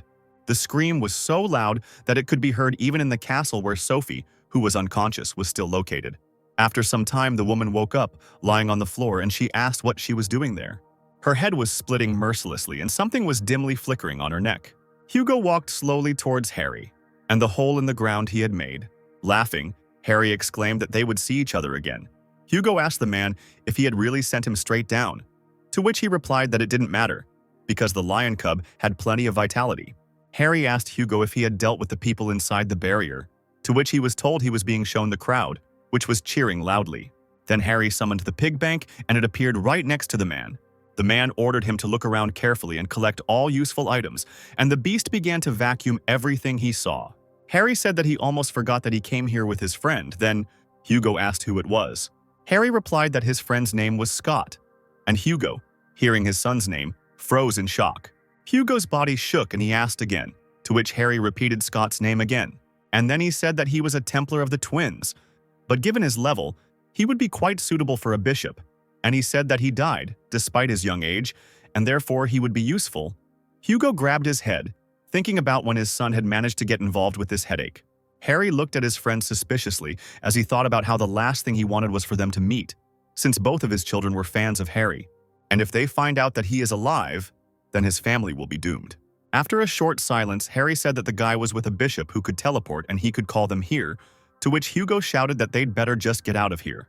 Harry asked why this was, to which Hugo replied that the twins despised him, so what was the point in getting involved with them? Hearing this, Harry immediately remembered what Scott had done before, and he thought about how he often irritated him, and Hugo, still clinging to this, continued to convince him that the boy hated him. Harry, annoyed, said that despite all the care they had shown him, he should have been prepared for this, and Hugo patted him nervously on the shoulder and said that there was no point in worrying so much about some kids. But then Scott's voice was heard calling his father, and the man froze. Still holding his hand on Harry's shoulder, he turned back with a disbelieving face. Scott, holding the phone to his cheek, ran closer, and he asked if they were talking about Harry. Hugo froze in fear, his mouth wide open, and he wondered what the hell his son was doing here. Had the bell really been active all this time? Scott let out an irritated cry for his father to answer, and he began babbling uncertainly as the monster's flesh began to creep up on Harry from behind. This flesh, having come close enough, rose into the air. Hugo immediately jumped to the side. The flesh rushed towards the man as he stood there impassively. But then something appeared right in front of Harry's face. As it turned out, it was a clot of lime mucus that had swallowed all that flesh. Lime closed his mouth and the last piece of flesh disappeared into it. There was a message that the slime ball that can recreate anything has received poison resistance, and poison resistance is now a base effect when creating new relics. Harry shook Lime angrily, shouting at him that he shouldn't put anything in his mouth, and he ordered him to spit the stuff out. While Harry was still trying to pull the flesh out of the lump of slime, Hugo turned back, and he thought about how it had fallen from the remains of that bony monster, and it was quite dangerous. Scott noticed that the slime was just like one of Harry's relics that he had read about.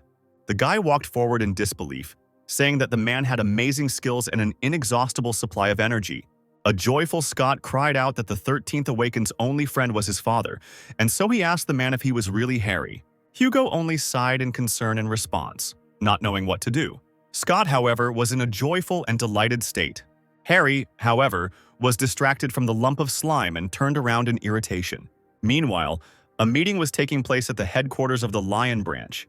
The meeting took place in a conference room with many people sitting around the table.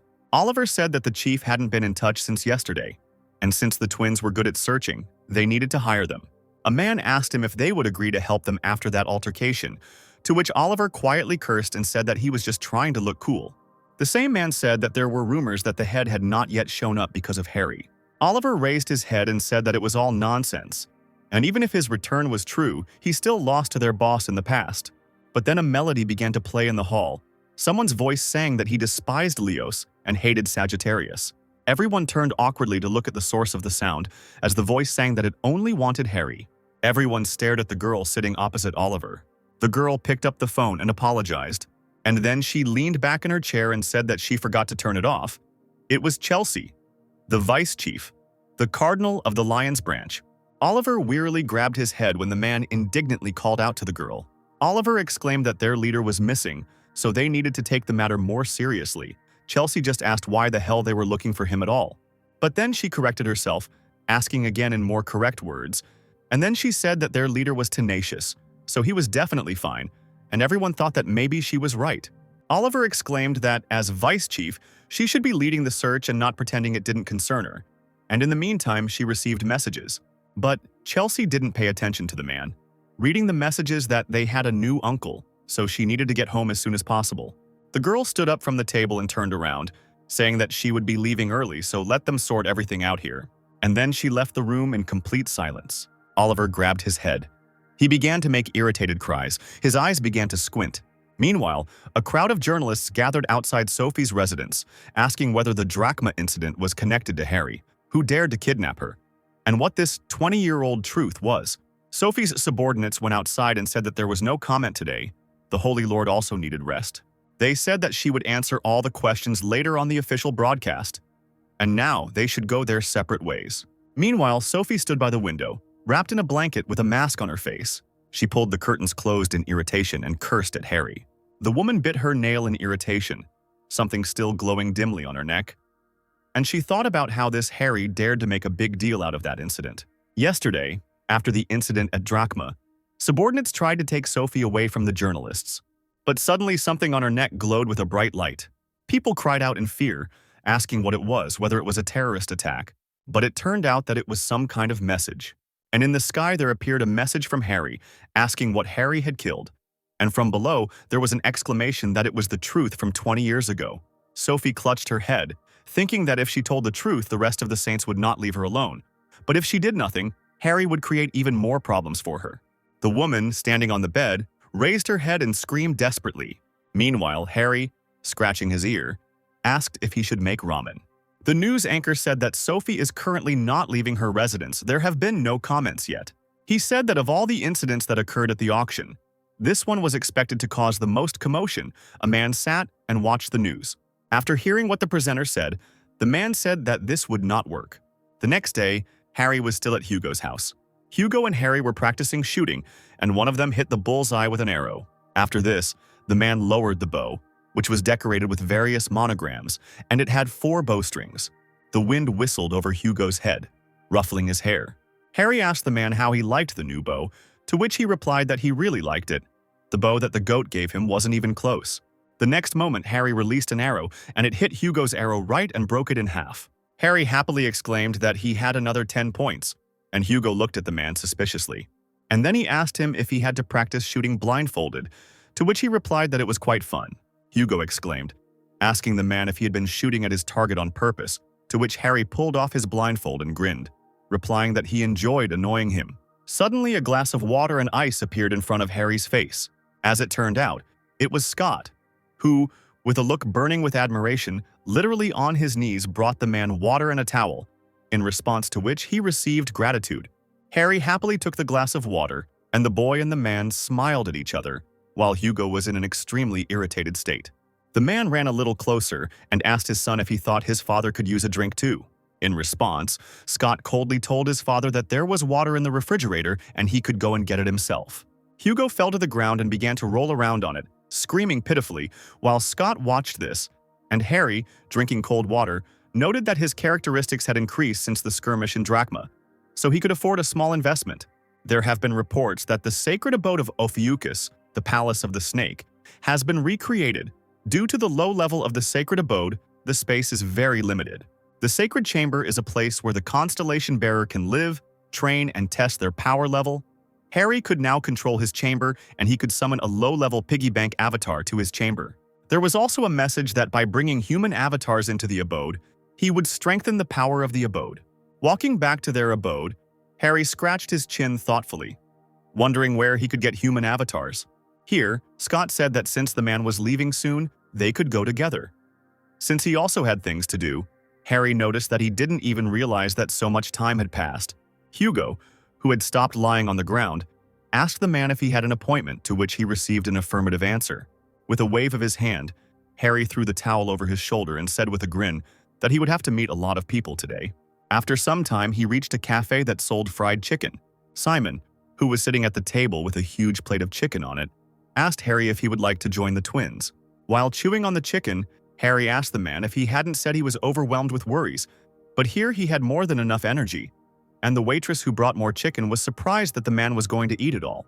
Simon replied that, although he had his hands full, hiring promising people always remained a priority. Simon asked the man with a sly face if he was going to just leave them after he bought items worth millions of dollars with the twins' branching money. Hearing this, Harry just stared at the man, continuing to chew, and then he brought a napkin to his mouth to wipe himself, and Simon realized that Harry had apparently planned this. Harry thought that the man had seemed pushy at first, but things were turning out quite well. He thought that he had already dealt with Victor, Sophie, and Steven, and the next person he needs to deal with is that bitchy purple witch. Taking another leg in his hands, Harry said that he would enter into the branching of the twins, to which Simon quickly said that then they should discuss an official date. But he was interrupted by the first and said that he had one condition. Harry pointed the chicken leg he was holding at Simon and told him to give him the badge he was wearing.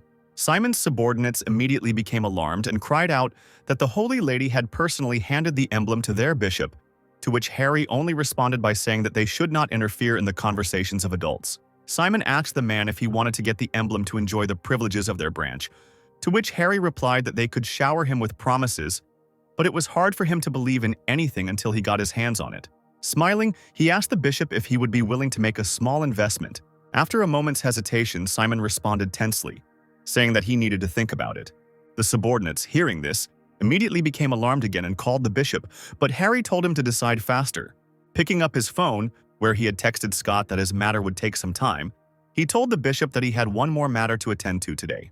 Scott, who was sitting in another cafe, told the man to take his time, and his sister said she would also be late.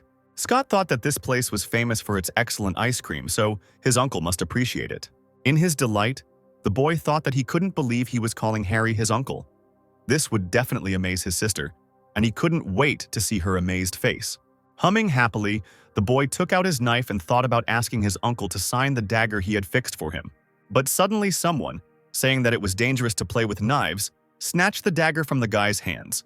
Some guy smirked and said that Scott might get hurt, so he would confiscate the knife. Scott immediately jumped up from the table and cried out, asking what this all meant.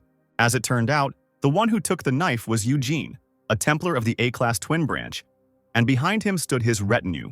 Scott cried out in irritation asking what he was doing there, and then told him to give him back the knife, to which Eugene replied that this was not how he should greet his elder.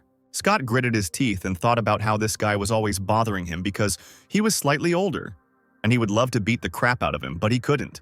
But Scott can't conflict with him because this bastard is the son of the holy sign of Libra, and that's the only reason he so boldly turns his nose up. But still, the enraged Scott cried out that he didn't even know what kind of dagger it was, and he had to return it immediately. But the next moment, two guys from Eugene's retinue pressed the guy's face into the table. Eugene told Scott that public places needed to be quiet, to which Scott yelled at him to shut up. Other patrons had already taken notice of the altercation. Scott, pinned to the table, looked up and asked the guy if he really thought he could get away with it, to which the guy replied that those were too big words for someone with their face pinned to the table. The guy asked another why he treasured this little thing so much, and whether it was really made by his beloved Harry. And then he asked if this knife really belonged to his incapacitated mother. Hearing this, Scott screamed loudly in anger, and blue flashes began to shine around him. But then suddenly the dagger began to shine with a bright light. Messages appeared that the owner of the relic was in danger, and a random skill was activated. Eugene cried out, covering his eyes with his hand, asking what it was. And then he saw someone's head emerge from the dagger. The head hit Eugene in the nose and jaw with great speed, causing the boy to bleed. Everyone present looked at this with an expression of shock on their faces. Meanwhile, Harry continued to crawl out of the dagger, straight towards the guy. When Harry was completely out, Eugene dropped the dagger from his hands and fell to the floor, pressing his hands to his jaw and screaming in pain. Scott looked at his uncle with joy, tears appearing in the corners of his eyes. The man looked around in confusion and scratched the top of his head while Eugene was still screaming in pain. Scott asked his uncle how he knew he would be there, to which the man replied that he had been at the restaurant a minute ago, and it seemed like the one-time summoning skill he had imbued into the dagger had just worked. Harry put his hands in his pockets and looked around. And then he noticed the bastards who were bullying the guy. An irritated Harry turned to the boys and asked them how they dared to offend his nephew, to which they immediately became afraid. Smiling evilly, the man cracked his fists and said that now they would find out what happens to those who bother his loved ones. A shudder immediately ran through the boys' bodies. A few minutes before Harry was called, Simon said that he would give the man the emblem if he joined them immediately, and he agreed. The man thought that this was a ridiculous price for such a loot, and besides, he could get the emblem back by adding a clause to the entry contract. And then the man took off his badge and handed it to Harry, telling him to use it wisely. And then he immediately took the contract from his subordinate. But when the man turned around, he saw only a bright flash in front of him, and then Harry disappeared, as if he had never been there. Simon and his subordinate froze in shock, wondering if he had just disappeared. The next moment, a waitress came up to them and handed them a check for several $100s, and Simon asked, confused, how much the bill was. After some time, the sounds of blows began to be heard in the cafe where Harry was. The guys who had been pestering Scott were now unconscious, lying on the floor surrounded by shards of a flower pot. Eugene challenged the man if he knew who he was, but before he could finish speaking, Harry punched the guy in the face. The guy tried to say that he was an A rank in the twin branching, but he didn't get to finish either because the man kneed him in the stomach. But Eugene did not calm down, and he tried to say that he was the son of the holy sign of Libra, but his phrase was cut off by another blow. Harry continued to hit the guy, which made him unable to finish speaking. Eugene backed away so that his back rested against the table. His face was swollen from the many blows as he desperately prayed in his mind for the man to at least let him finish. But the blows continued, and the boy fell to the floor exhausted, thinking that his magical defense was of no use, and Harry told him to get up, because they were not finished yet. Eugene cursed under his breath, clenching his shaking hand into a fist. His body became engulfed in blue fire as he thought angrily that this scum should know its place. Eugene put his hands forward, summoning the bull of Phalaris, and a blue magic circle appeared below him, with a huge white bull standing behind him. The other visitors, noticing that the guy was using magic in the public area, hurried to run away as far as possible. Eugene laughed, and it became clear that he was now missing a tooth, and he said that the man would be punished for his arrogance. But suddenly, the guy's powers flowed towards Harry, and he noticed that the guy was too noisy. These streams of power gathered into a glowing ball in the man's hand, and he said that he became interested in what kind of miracle skill this was. But now he realized that he couldn't even light the corners with it. There were reports that Harry had suppressed the enemy's magic. Information was collected. Eugene cried out in confusion, asking the man if he was also a magician. Harry replied that he was a craftsman. There were messages that he could now fully use the skill. Information about the skill would be lost after using it. A green crystal appeared in Harry's hand, and he said that now he would show him how to use this power correctly. And then Harry used this skill, and everything around was illuminated with a bright light. Eugene screamed as he was carried backwards by the currents of force. And then a stream of light pierced the wall of the cafe and hit the wall of another building. The flow created a depression in the ground, and Eugene stopped at the wall of another building with his butt up. The boy's underpants were now visible to everyone, and Harry said that if he dared bother Scott again, he would fry him to a crisp. Smiling, the man said that if those idiots came again, he could safely contact him. His uncle would always cover his back. Then a girl came into the cafe and called Scott by name. It turned out it was Chelsea, who looked around and asked what the hell had happened. Scott, approaching her, waved his hands joyfully and exclaimed that this was not the main thing now. Pulling her forward by her clothes, the guy pointed his hand at Harry. The guy exclaimed that this was the same man who had defeated countless monsters and saved their world more than once. The very same hero from the videos that they love to watch again and again. Chelsea stared at Harry in shock, even pinching her cheek to make sure she wasn't dreaming. The girl's face turned slightly red as she said she couldn't believe it. And she noticed that Harry looked much more attractive than before. She said that 20 years ago his entire body was covered in scars. And since he had spent 20 years in the tower, she was sure that his appearance would be even more pitiful. Pressing her hand to her chest, she said that his appearance was not the most important thing. She said she was genuinely glad he was safe and sound. Scott told his sister that she had blurted out all her thoughts, and the girl's face flushed even brighter. Harry waved to the girl and said that he was glad to meet her, in response to which Chelsea introduced herself and bowed deeply to him, thanking him for helping her brother. Harry smiled happily, saying that they should skip the formalities, since she was Hugo's daughter, and therefore his niece. Tears appeared in the girl's eyes, and Scott mockingly noted that she was so happy. Chelsea blushed again and nervously twirled a strand of hair around her finger, as she said she didn't want to burden him right after their first meeting. But could he do her a favor? Meanwhile, the floor behind the girl began to become covered with cracks that were approaching her, and suddenly a huge monster, similar to a lizard, appeared behind her. And the monster's scream mixed with the girl's words. Harry asked again about the last words, not understanding what it was supposed to mean. Meanwhile, Chelsea turned around sharply and chopped off the monster's head with a spear that appeared in her hand in a second. The tip of her spear swung sharply to the side. Scott hid behind Harry, who called out to the girl, who turned around and walked away somewhere, saying that she would be back in a minute. Red lightning flashed around her body, and she said that she would make a proper proposal after she dealt with the temptation. And then she flew out of the cafe like a bullet and ran forward. Scott noticed that it looked like his sister had been hit in the head with a fake one, while Harry was at a loss as to what he had heard. His face took on an expression of horror as he asked again about the offer. An alarm sounded in the street, announcing that something dangerous had been detected. A call was made to evacuate to a safe place when a clawed paw landed on the tower. Many dragons flew in the sky above the city, and monsters also raged on the ground. The alluring ones continued to appear in different parts of the city, making their way through the asphalt. But then one of the monsters was pierced with a few quick movements. As it turned out, it was Chelsea with her glowing spear. But when she dealt with one, 4 more monsters emerged from the ground. But this did not stop the girl, and she began to quickly chop these monsters into small pieces, mentally urging herself on. All her thoughts were filled with the fact that she had to finish as soon as possible and propose to her uncle. However, there was still no end to the monsters. Chelsea grabbed the spear and began to spin it, thinking that there was nothing left to do but destroy them all at once. The girl slowly walked forward, twirling the spear behind her back, causing a bright circle to shine behind her and lightning to fly in all directions. She took another step forward, and this step alone crushed the asphalt under her feet. She raised her hand up, throwing her spear into the air, which began to glow brightly.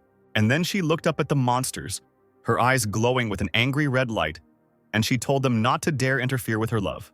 And then she swung her hand sharply, sending the spear flying. And the tip of the spear immediately headed towards the crowd of monsters that were running straight towards Chelsea. And the girl used the lotus flash technique, and everything around was illuminated with bright light. Harry had already left the cafe and watched as the girl dealt with the monsters. He thought with a smile that he had followed her because he was worried about her safety, but it seemed there was no need for that. And one could even say that her fighting instincts were even sharper than Hugo's. Chelsea turned her head and noticed a man standing behind her. She raised her hand when suddenly another monster appeared from the ground behind her.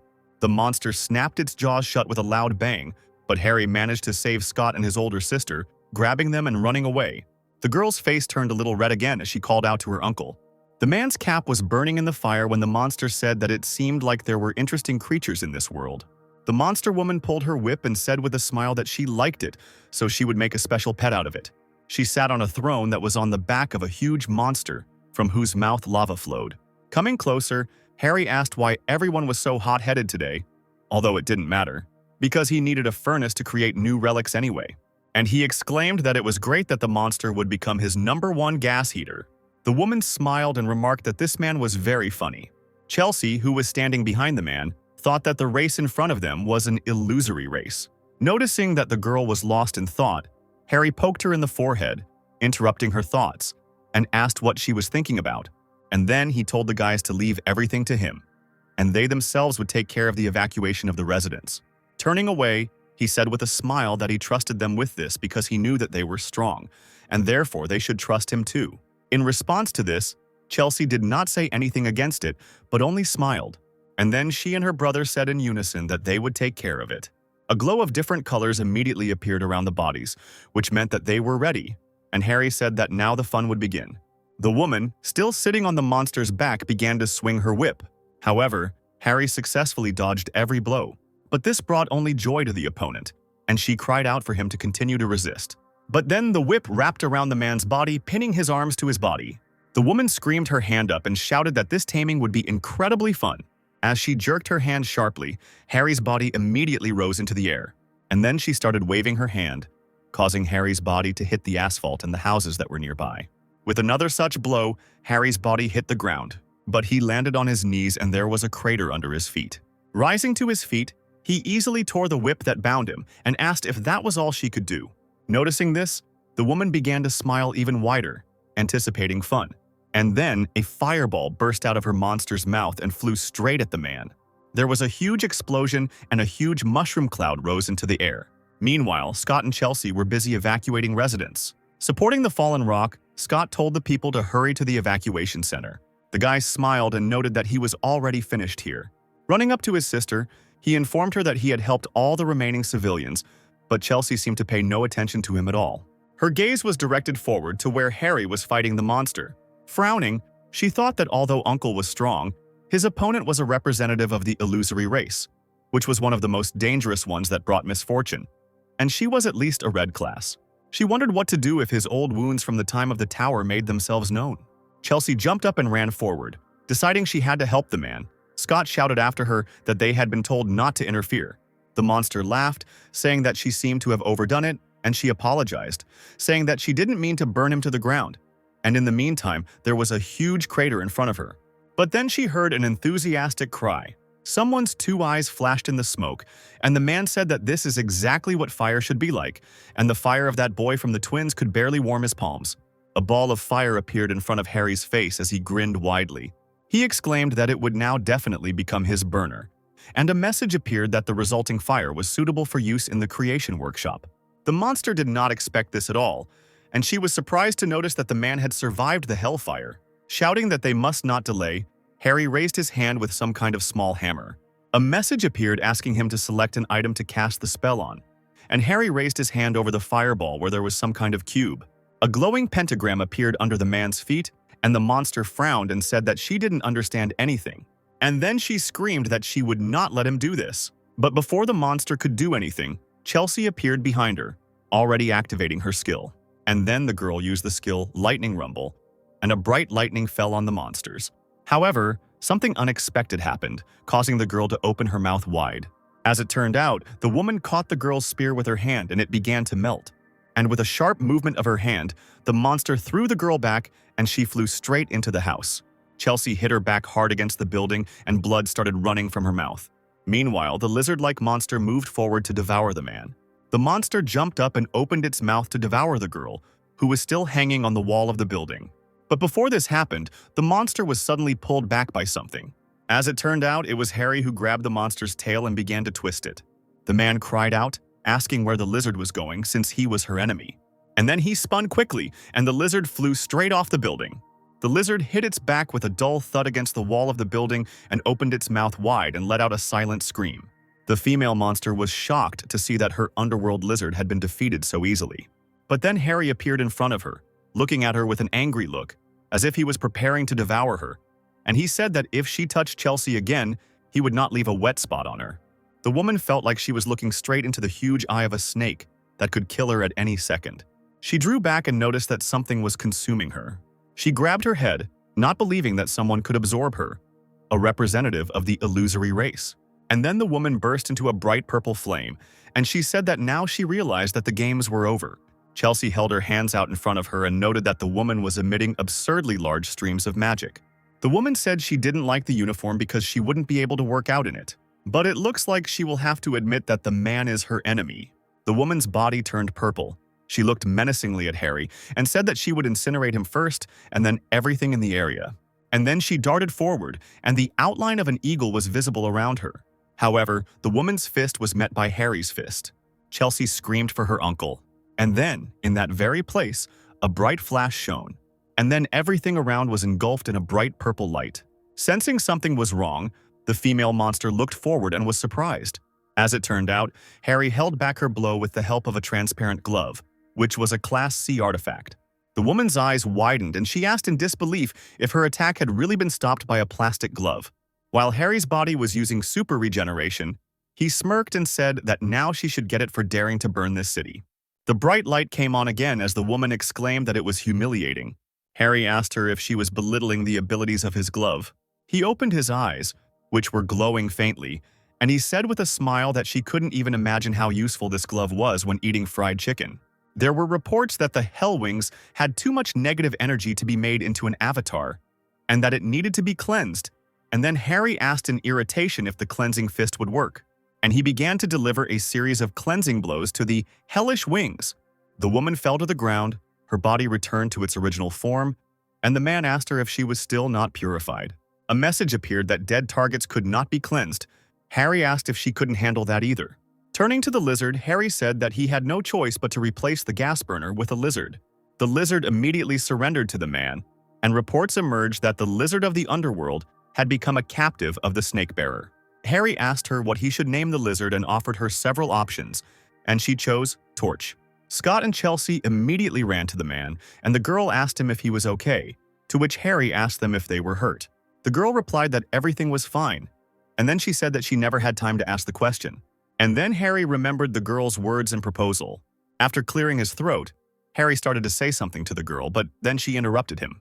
And then she asked if it was true that he did not sacrifice himself in the demonic tower, and this question surprised the man. Looking away and frowning, Chelsea said that she had been wondering about this for a long time. She said that the other saints claimed that he sacrificed himself for the sake of all mankind, but the fact that only one of the 13 saints died in the battle with the red-eyed one that practically destroyed the human race seemed ridiculous. But since it was impossible to obtain evidence, she only harbored her suspicions. But now, having seen with her own eyes how he fights, she is sure that he did not sacrifice himself, but became a victim of an insidious plan. Harry didn't respond to this, his face taking on a serious expression. But then he sighed and said with a smile that she was smart, as expected from Hugo's daughter. And then he told the guys that everything was correct. He told them that 20 years ago he was stabbed in the back in a demonic tower. And this was done by one of the 12 saints who went with him on the raid. Chelsea and Scott immediately had questions, and the guy asked if the saints were trying to save the world. He cried out, asking how they could do this to the greatest hero, the hope of all mankind. But then Harry said that this was exactly the point, and the guy asked again. The man replied that they did so because he was better than them, and because he was able to defeat the red-eyed one single-handedly. Since the strongest attractor was killed, the whole world could be in their power. But the only obstacle to this was he, Harry. The man sighed and said that it was impossible to know for sure, but it was only the most likely theory. After a while, Scott said in a strangled voice that it was terrible. He said that it turned out that he was locked in a demonic tower all alone, and what's more, the saints took credit for his merits. Tears streamed down Chelsea and Scott's faces, and the guy said that all of this happened despite the fact that he was the true savior of their world. Looking at the boys, Harry just sighed. Putting his hands on their shoulders, he thanked them and said that there was no need to cry. The boys looked at him with hope in their eyes, and Harry said he was going to repay the Saints in $1 million. And then he took out his phone to look at something, and he looked at the information about Sophie's press conference. The press conference took place in a huge building with 2 glass towers. The whole room was filled with people waiting to hear what Sophie would say. Sounds and camera flashes were heard throughout the hall. One woman asked the man sitting next to her what had made Sophie travel all the way to Korea for one conference, to which the man replied that he believed it had to do with the mystical message on the drachma. He said that it might seem like a rumor about Harry's recent return, but either way they would hear something incredible. Illuminated by camera flashes, Sophie sat in the middle of the room. A tense smile was frozen on her face as she thought she was in deep shit, and she wondered if she should tell everyone to go and run away. But then she remembered that she still had the relic around her neck, and who knows what kind of magic had been cast on it. And if she wants to live, then she must fulfill the demands alone. She thought about how she didn't know what the situation was with the other saints, but Harry clearly hadn't been bluffing when he said he'd get rid of her. The woman let out a long sigh, calming herself, and then she told everyone present that the reason she was here today was to reveal the truth about the incident 20 years ago, and she asked if everyone remembered the events related to the Demon Tower. The woman asked the man if she was talking about the raid on the Red-Eyed Man, to which the man replied that he was defeated by the 12 saints, and that is why they are extolled as heroes. Looking away, Sophie wanted to say that the true hero who defeated the Red-Eyed Man was Harry, but she couldn't say it. She closed her eyes tightly, forcing herself to collect her thoughts. And then she finally said it, but for some reason the crowd was not surprised. But suddenly, surprise overtook them, and they raised their wide-open eyes. Many people jumped up from their seats and asked for it to be repeated. Immediately, various questions and requests for more details began pouring in. The camera flashes became even brighter. People asked the woman if this meant that Harry was still alive, if it was all a lie of the saints. Frowning, Sophie said nothing, but only looked somewhere down. She had already said that all this was true, but suddenly a man appeared behind her and said that this was of course impossible. Hearing a familiar voice, Sophie jumped out of her chair and turned around screaming. Behind her stood Gene, the holy sign of Cancer. Jean noticed that the saint had turned completely pale and seemed unable to continue speaking. And then he looked at the woman and asked her if this was true. Sophie asked the man in a shaking voice why he was there, in response to which the man came closer and turned off her microphone. And then he leaned towards her ear. And then he told her to shut up and asked what she just said. Has she really forgotten her role, and all she had to do was show off her pretty face? What kind of show did she put on here? He leaned even closer and told her to be quiet if she didn't want the whole world to hear him rip her mouth open. And then he pressed the button again, turning on the microphone. Addressing reporters, he apologized and said that these words were only a threat from the one who kidnapped Sophie. He asked them not to worry, as he personally guaranteed the safety of the saint. He apologized to the press and said that they were forced to end the conference. One of the reporters asked about Harry's return. But then a black fog appeared in front of the man. Leaning towards him, Gene said that Harry died 20 years ago in the tower. Did they really need anything else? If the rumors were true, he would have already let us know, but for some reason he doesn't show up. The man asked who had threatened the saint then. Another one picked up the conversation, asking why the criminal had mentioned Harry. Others also did not give it up, asking if they were hiding something from them, since they wanted to end the conference already. This barrage of questions angered Gene, and black energy began to swirl around him. He thought that these miserable insects did not know their place. But before he could do anything, someone asked Gene if he was really going to kill everyone here. As it turned out, it was Harry who was flying feet first towards the man. Gene didn't have time to fully dodge, and the kick landed on his chest. The man bounced back from the blow and flew into the wall. Sophie clutched her head and screamed in fear. Gene, sitting on the floor, raised his gaze to look at the attacker. Meanwhile, Harry jumped up, getting ready to hit the man, saying that they hadn't seen each other for a long time. Then the man struck again with something that looked like a tail. Sophie was surprised to discover that it was someone's tail. Meanwhile, Torch was sitting somewhere, sadly mourning his tail. Chelsea and Scott were guarding Torch, who was sitting outside surrounded by people. Taking hold of his tail again, Harry asked Gene if he really wanted to interrupt the conference like this. But then a voice was heard behind him, saying that in his hands was the tail of a lizard of an illusory race. As it turned out, Gene was behind Harry, and he said that he heard that someone had dealt with them. Harry frowned and said that the bastard was up to his clone tricks again. Gene noticed that the man quickly recognized his division skill, so he asked him who he was. Harry introduced himself with a smile as he threw his tail over his shoulder. Hearing this, the crowd of journalists immediately stared at the men. There was complete silence in the hall. But the next moment, one of the journalists laughed, and the others laughed after him, not believing that it was Harry in front of them. Gene also laughed quietly, covering his mouth with his hand, and he said that he had good skills, but he should have chosen a more suitable role model. But in response to this, Harry hit the man in the face with his tail again. Gene fell on his back from the blow, while Harry twirled his tail with one hand. The crowd was shocked when Harry said that they don't start thinking until you hit them. Turning to the crowd, he continued to wag his tail and asked the crowd what they were staring at. And then he jumped off the stage into the crowd, shouting that they were next. People started to scatter around the hall. Sophie thought in a panic that she needed to run while she still had a chance. But suddenly, something landed in front of her. Harry, who was standing behind her, asked the woman where she was going, since she still had to reveal the whole truth. Shouting, Harry began to tell the whole truth himself, and then he poked the woman in the forehead, repeating once again that she should tell everything. But then a black fog began to flow in the air around them. A report has emerged that a burst of energy from the darkest star has been detected. Shadows slowly began to creep across the hall. The lamps began to break with a loud crack, and their fragments rained down on the crowd, who began to cover their heads with screams. Sophie looked up in panic and called out questioningly if Gene was really going to do it, and Harry, not understanding what exactly Gene wanted to do, asked Sophie what she was talking about. An irritated Sophie cried out that she was not talking about him, but about this devilry, and she exclaimed that the energy of the constellation was emanating from Gene. And in the meantime, some dark figure appeared above the man, red eyes that were on her shoulders. Smiling, Gene told Harry that he would never have thought it was really him. But then he said that, however, it didn't matter why and how he was able to get out of the demonic tower alive. And then he asked if they should have a small welcome party to celebrate his return. Meanwhile, Hugo was calmly doing something at home. Placing the pot of food on the table, he told himself that since Chelsea, Scott, and Harry weren't here today, he could stick to simple ramen. And then he sat down on the sofa. Without taking off his apron with the bear, the man immediately grabbed the remote control to turn on the TV. Hugo started eating his ramen when the TV announced that they were reporting from the St. Sophia conference site, and right now it was chaos. The reporter waved her hand towards Gene and Harry and exclaimed that a man who pretended to be Harry had just burst in here. And on their screens they could now watch their fierce battle with the holy sign of Cancer.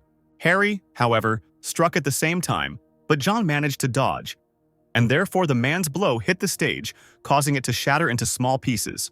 The reporter said that while she was saying all this, attacking skills were being heard and flashed all over the place, and Hugo froze with a face filled with shock, and his noodles almost fell out of his mouth and back into his bowl. Jean, meanwhile, stretched out his hand forward, and a black ball began to form on his palm. And then the man leaned towards the floor, causing his black energy to shoot forward, smashing the wooden stage, causing it to shatter into pieces. The reporters ran in panic away from this dark energy, which was trying to touch and injure them. Harry also jumped back from this attack, and he exclaimed that these pathetic attacks won't work on him. But Jean only exclaimed triumphantly that the man was caught, and then he suddenly raised his hands, controlling a tentacle of dark energy. And right after that, a black hole appeared under Harry's feet, who was still in the air, trying to catch the man. Sharp black spikes suddenly appeared from the black hole and rushed straight towards the man to pierce him. But instead of a victorious grin, a surprised expression appeared on Jean's face, which meant that the peaks had not hit the man.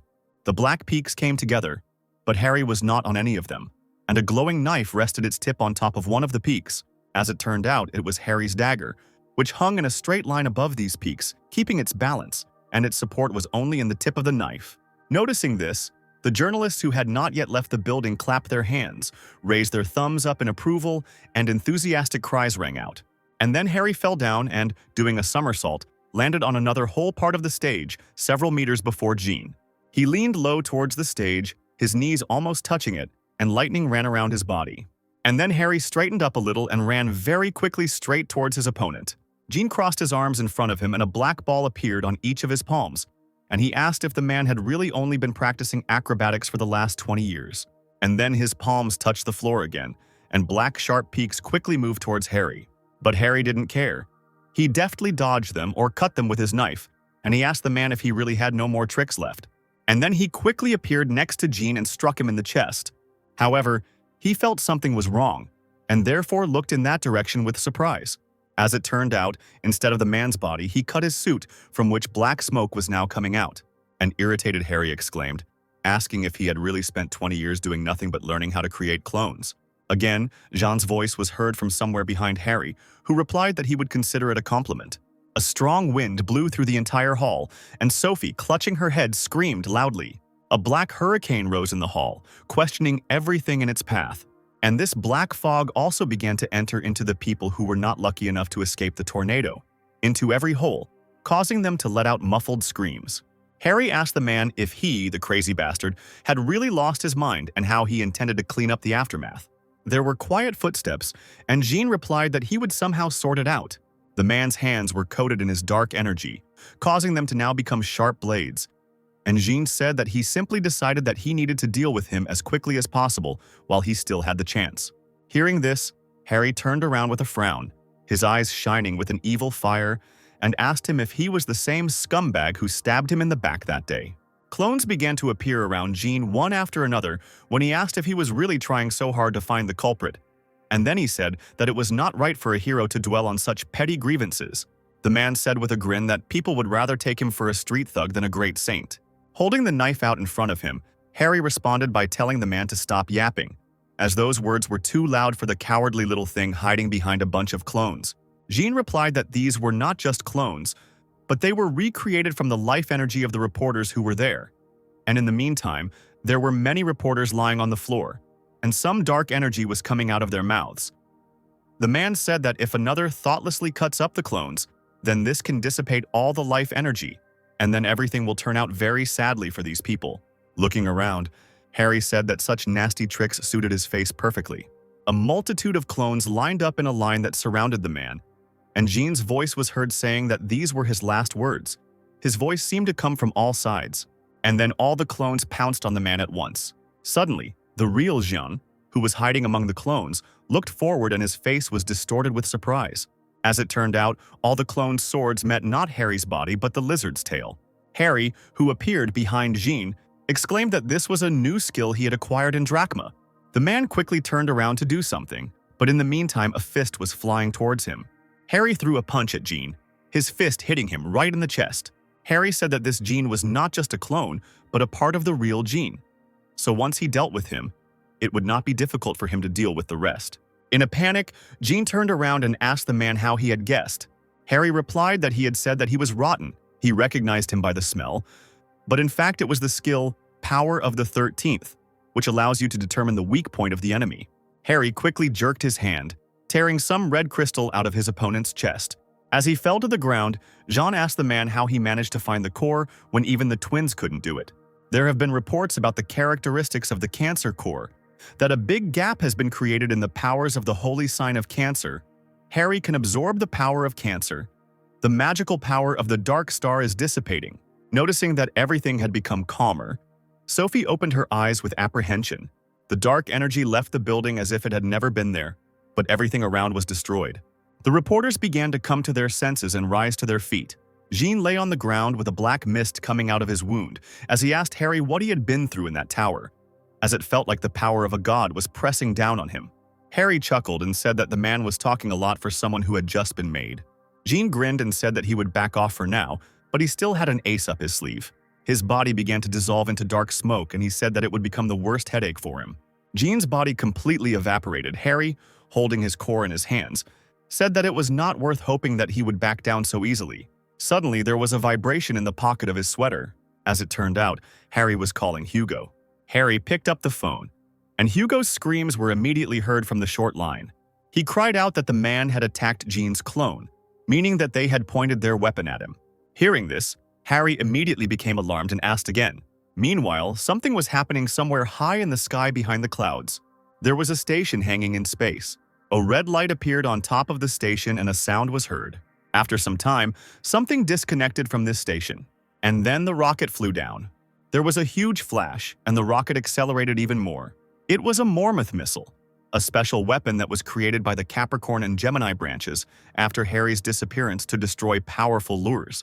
It was created in case humanity was unable to cope with the monster. This is a trump card that will destroy not only the attractor, but also a huge area around the point of impact. Harry said he couldn't believe they'd put something like that together, and Hugo cried out that it was set up to fire the rocket when Gene's biometric rhythm stopped. Harry remembered the corpse of Gene's clone, and he said that it looked like that clone was almost equal to the original Gene, and Hugo screamed at him to get out of there. Harry said that running away was not an option, as the missile would destroy everything in a huge radius, and Hugo asked if there was no solution. Suddenly, Harry grinned and looked at Sophie, causing her to flinch, and he said that there was still something they could do. Sophie stared at the man, not understanding anything. Meanwhile, the rocket was getting closer and closer to the ground. An alert sounded that a Mormouth missile was approaching and that it was necessary to swim in shelters, and people ran through the streets in panic, wondering what this missile was doing here.